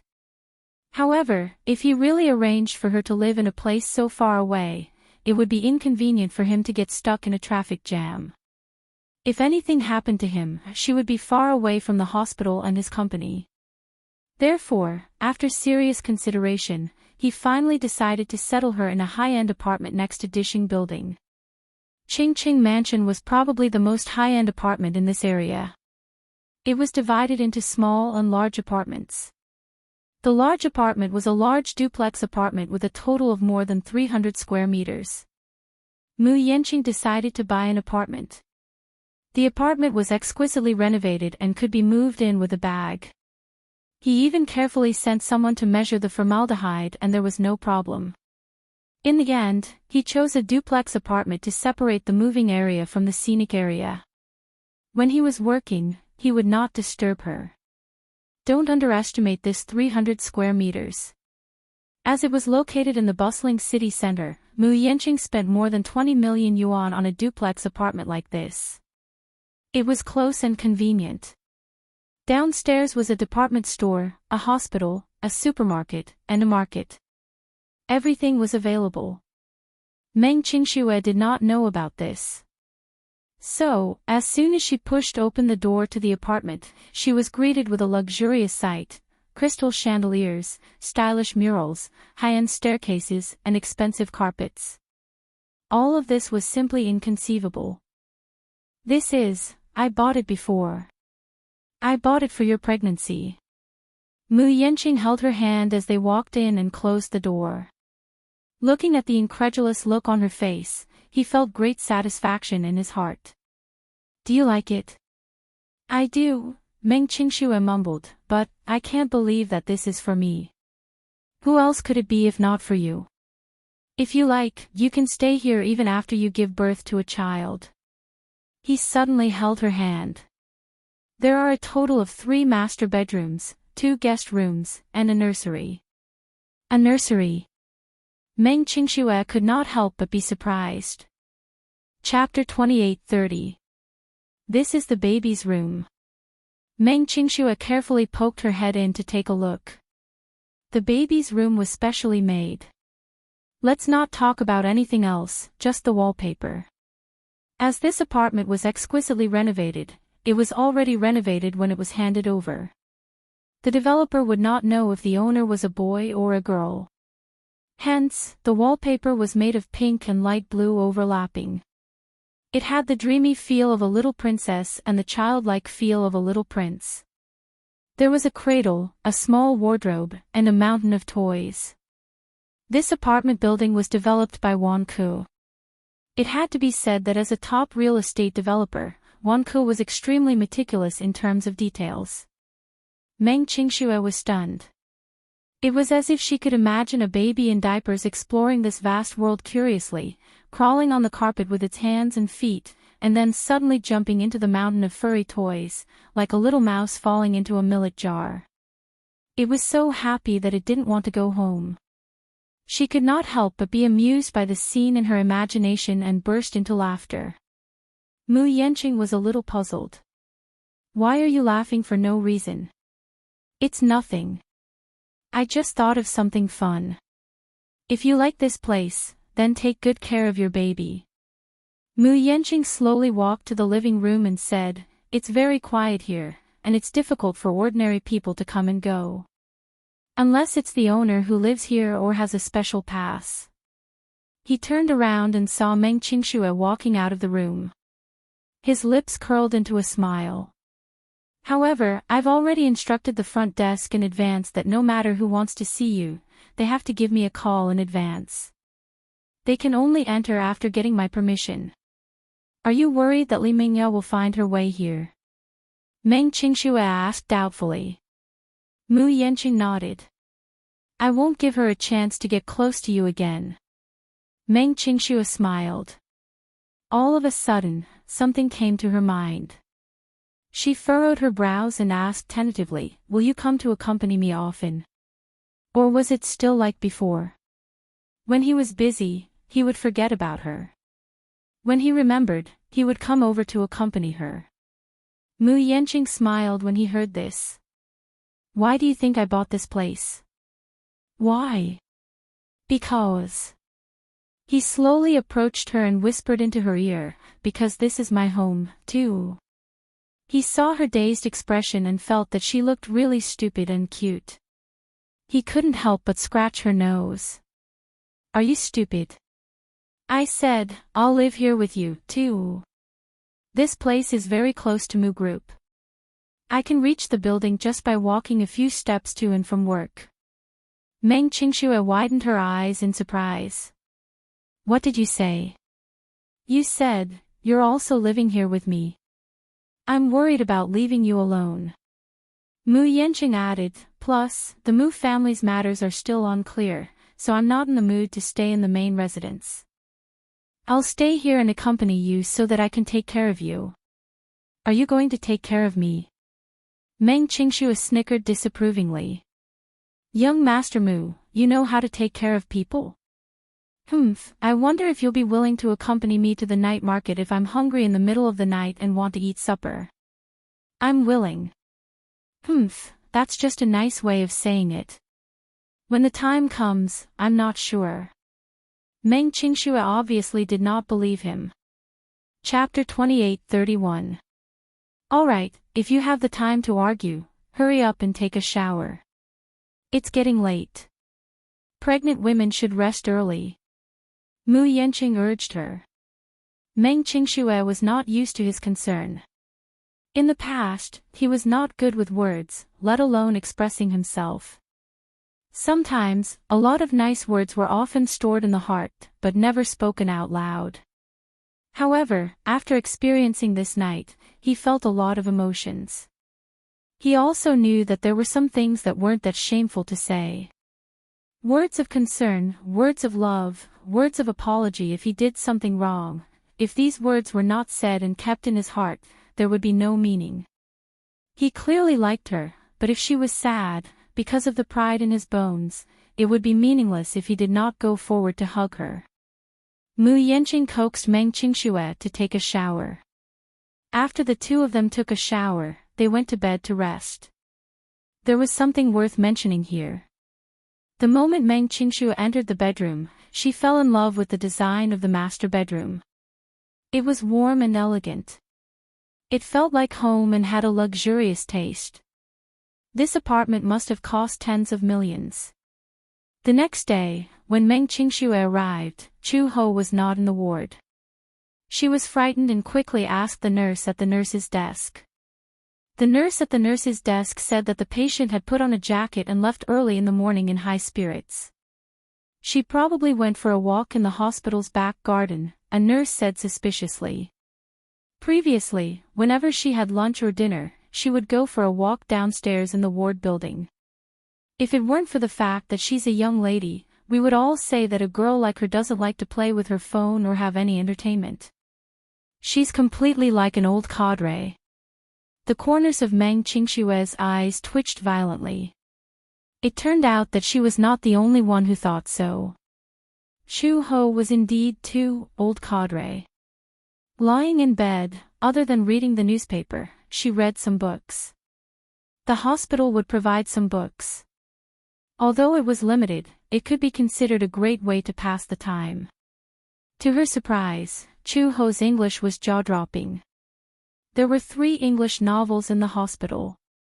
Because the hospital occasionally received foreign patients, they would also provide some foreign books.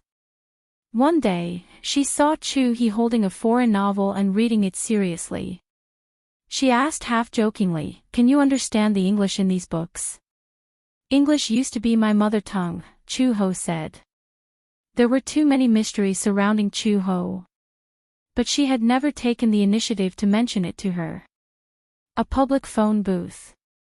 Chu Ho held the phone and dialed an international number. After a while, the call was connected. Before the other side could speak, Chu Ho spoke first. "Lin Mu, it's me." "You are Vermilion Bird." Hiss, that person couldn't help but suck in a breath of cold air. "How is this possible?" "Vermilion Bird. Officer Vermilion Bird has already. I'm not dead yet." "Are you really the Vermilion Bird?" "But..." Chu Ho interrupted him impatiently. "It's only been a few years. Can't you recognize my voice?" The other side was obviously shaken. After all, the voice and tone were exactly the same. Being able to call out his name at once made him believe that this mysterious call was from the Vermilion Bird who had been missing for a few years. Chapter 2832. Lin Mu was a member of the Interpol Dispatch Committee and worked in the capital. Therefore, if Chu Ho wanted some help, the first person she thought of was him. "I'm in the hospital now and need some things and help. Are you willing to provide them to me?" After hanging up the phone and walking out of the phone booth, Meng Qingxue finally found her beside the phone booth and immediately called out her name, "Chu Ho." Chu Ho heard her voice and looked in the direction of the sound, only to see Meng Qingxue running toward her with Mu Yanqing behind her. She raised her eyebrows and straightened her body. When she saw Meng Qingxue panting from running, she could not help but chide her. "Why are you in such a hurry? It's not like I hide whenever I see you. Why are you walking around instead of recuperating in the ward?" Chu Ho smiled. "I've almost recovered. Once the stitches are removed, I can be discharged." Mu Yanqing was a little surprised when he heard this. "You've just undergone surgery. How can you be so sure that you've almost recovered?" Chu Ho glanced at him and smiled. "I'm an Interpol officer. I've suffered countless injuries. I know very well how good my recovery ability is. The doctors don't know as well as I do. Meng Qingxue did not believe her and immediately brought Chu Ho to the doctor's office to ask about her condition. After a round of examination, the doctor was completely shocked. Meng Qingxue thought that her condition had worsened and hurriedly asked. The doctor was extremely surprised. You recovered so quickly. Yes. Is this a natural physique? The doctor was still a little doubtful. Even if she was an immortal, she would not be able to recover so quickly, right? Moreover, it was obvious that she was immortal. An ordinary person would need at least a week to recover after such a surgery and half a month to be able to walk freely. She insisted on walking the day after the surgery. It had only been a few days since the surgery, but she was actually walking outside the hospital. The doctor found it hard to believe. Meng Qingxue was finally relieved after hearing what the doctor said. However, she was still shocked by Chu Ho's abnormal physique. Chu Ho, how did your body grow? If I had such a good physique like yours, I wouldn't be in such a sorry state after getting pregnant. Chu Ho smiled. When I was pregnant, I was soaked in seawater for 2 days and 1 night, but nothing happened. Everyone's physique is different. When Meng Qingxue heard this, she was stunned for a moment. Then, she pulled her to the side. Do you really remember everything? Yes. Then can I ask you something? Someone said that when you were discovered, you drifted over from the sea. What exactly happened? Chu Ho was stunned. After a moment of silence, he suddenly said, the car accidentally fell into the sea. There was emergency equipment in the car. I relied on these equipment and drifted on the sea for a night. Perhaps it's lucky that it didn't drift too far away. Anyway, it was a coincidence that the villagers found me later. Chu Ho, your life is really too lucky. You were able to escape from a car that fell into the sea. Meng Qingxue sighed from the bottom of her heart. Chu Ho walked out of the doctor's office and turned to look at Meng Qingxue and Mu Yanqing. He then smiled and asked slowly, have the two of you made up? Chapter 28:33. Mu Yanqing's expression turned awkward. Meng Qingxue smiled, held Mu Yanqing's arm, and nodded at her. Chu Ho, thank you. You're the one who taught me that if I love someone deeply, I must fight for it. Yanqing and I have reconciled, and we've decided that no matter what happens in the future, we'll face it together. Chu Ho looked at her and then at Mu Yanqing. Suddenly, he smiled and said, it's good that we know each other's feelings. Although this man is quite unreliable in my opinion, he's still a good man. If he's really turned over a new leaf, it's also a good thing. You. Mu Yanqing frowned, clearly unhappy with her belittling him. Since we've reconciled, you don't have to stay in the hospital all day long like an orphan. After a pause, Chu Ho continued, you heard what the doctor said. He said that I'm recovering well, so you don't have to worry. Can you take care of yourself? Meng Qingxue was still a little worried. Of course. Chu Ho frowned. You're pregnant now. If you stay here, I'll have to take care of you. Meng Qingxue blushed at his words and felt a little guilty. Don't you find it boring to be alone? No, Chu Ho said. I like peace and quiet. Then, you have to take good care of yourself. After Meng Qingxue and Chu Ho bade farewell, Chu Ho did not return to the ward directly. Instead, he went to a coffee shop at the agreed location. She and Lin Mu agreed to meet at the coffee shop. Considering that she was unfamiliar with the place, Lin Mu specially chose a coffee shop that was very close to the hospital. Chu Ho asked for directions and arrived after walking a street. She entered the coffee shop first and waited for half an hour before Lin Mu finally arrived. Lin Mu was the main person in charge of Interpol's Asian region. To be precise, he was also a very important contact person. When Chu Ho infiltrated the Gu family as a spy, it was also Lin Mu who pulled the strings. No matter how big or small, everything was arranged for her. Lin Mu had just stepped into the coffee shop and looked around. When Chu Ho saw him, he immediately raised his hand to greet him. When he saw Chu Ho for the first time, even though she had changed slightly in the past 5 years, Lin Mu still recognized her immediately. He was so excited that his body began to tremble. He immediately ran over and sat down in front of the booth. The first thing he did was to size her up. After looking for a long time, Lin Mu's eyes couldn't help turning red as he excitedly said, "This is great. Officer, you're actually still alive." When the bad news came, everyone at the headquarters was in disbelief. In their eyes, you are the irreplaceable best intelligence agent. You will not fail easily. Bad news? Chu Ho asked expressionlessly, who was the one who sent the news of my death back to the headquarters? Actually, it's not news of death. Lin Mu took a deep breath and then summarized some of the things that happened 5 years ago. When Chu Ho infiltrated the Gu family, he had indeed sent a lot of information back to the headquarters. With this information, the headquarters had some information on Gu Jinglian's whereabouts. Therefore, in many matters, Gu Jinglian suffered a lot. Gu Jinglian was not a fool. After a while, he quickly realized that there was a spy around him. No one knew how he suspected Chu Ho. Chapter 28-34. After several incidents, Chu Ho realized that Gu Jinglian was already suspicious of her. She knew this man very well. Once he was suspicious of a subordinate, he would use many methods to test them. Once he was convicted, he would kill them without mercy. At that time, the headquarters sent her back and she tried to escape from him. Who would have thought, Chu Ho was ordered to be killed by Gu Jinglian. If she was alive, he wanted to see her. If she was dead, he wanted to see her corpse. The car fell into the sea and she disappeared without a trace.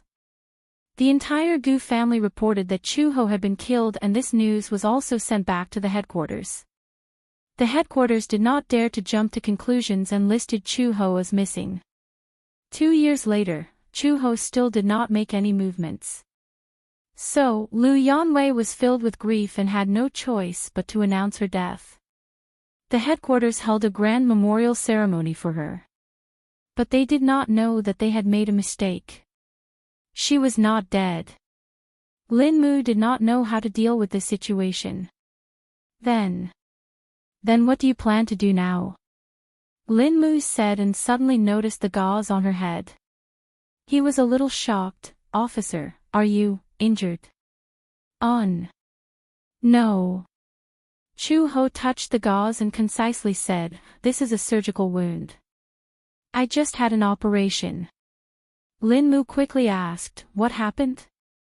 "There was a blood clot in my head. I had an operation." "Oh, so it's like that." Lin Mu nodded and returned to the previous topic. "Then you plan to go back to the headquarters?" "Lin Mu, I have a child." Lin Mu was stunned for a moment. His facial muscles twitched for a long time before he made a "huh" sound. It was clear that he did not understand. "What do you mean?" "5 years ago, when I left the Gu family, I was pregnant." Chu Ho paused and curled her lips. "Because of that accident, I fell into the sea. I escaped with my life, but I accidentally lost my memory. After I found out that I was pregnant, I did not know what to do. I did not want to abort the child and gave birth to it." "Child? Where did the child come from?" Lin Mu suddenly had a bad premonition. It can't be. Chu Ho knew what he was thinking. He nodded and said, "Yes, this child is Gu Jinglian's." How is this possible?" Lin Mu suddenly slapped the table and stood up, startling the waiter who was about to serve the coffee. He said in disbelief, "How did you get pregnant?" "That Gu Jinglian, he forced you. It's always been women throwing themselves at him. He won't force any woman." Then, that didn't make sense. Gu Jinglian did not force her, and with her personality, she would never stick to Gu Jinglian. That child, where did he come from? Lin Mu really couldn't understand.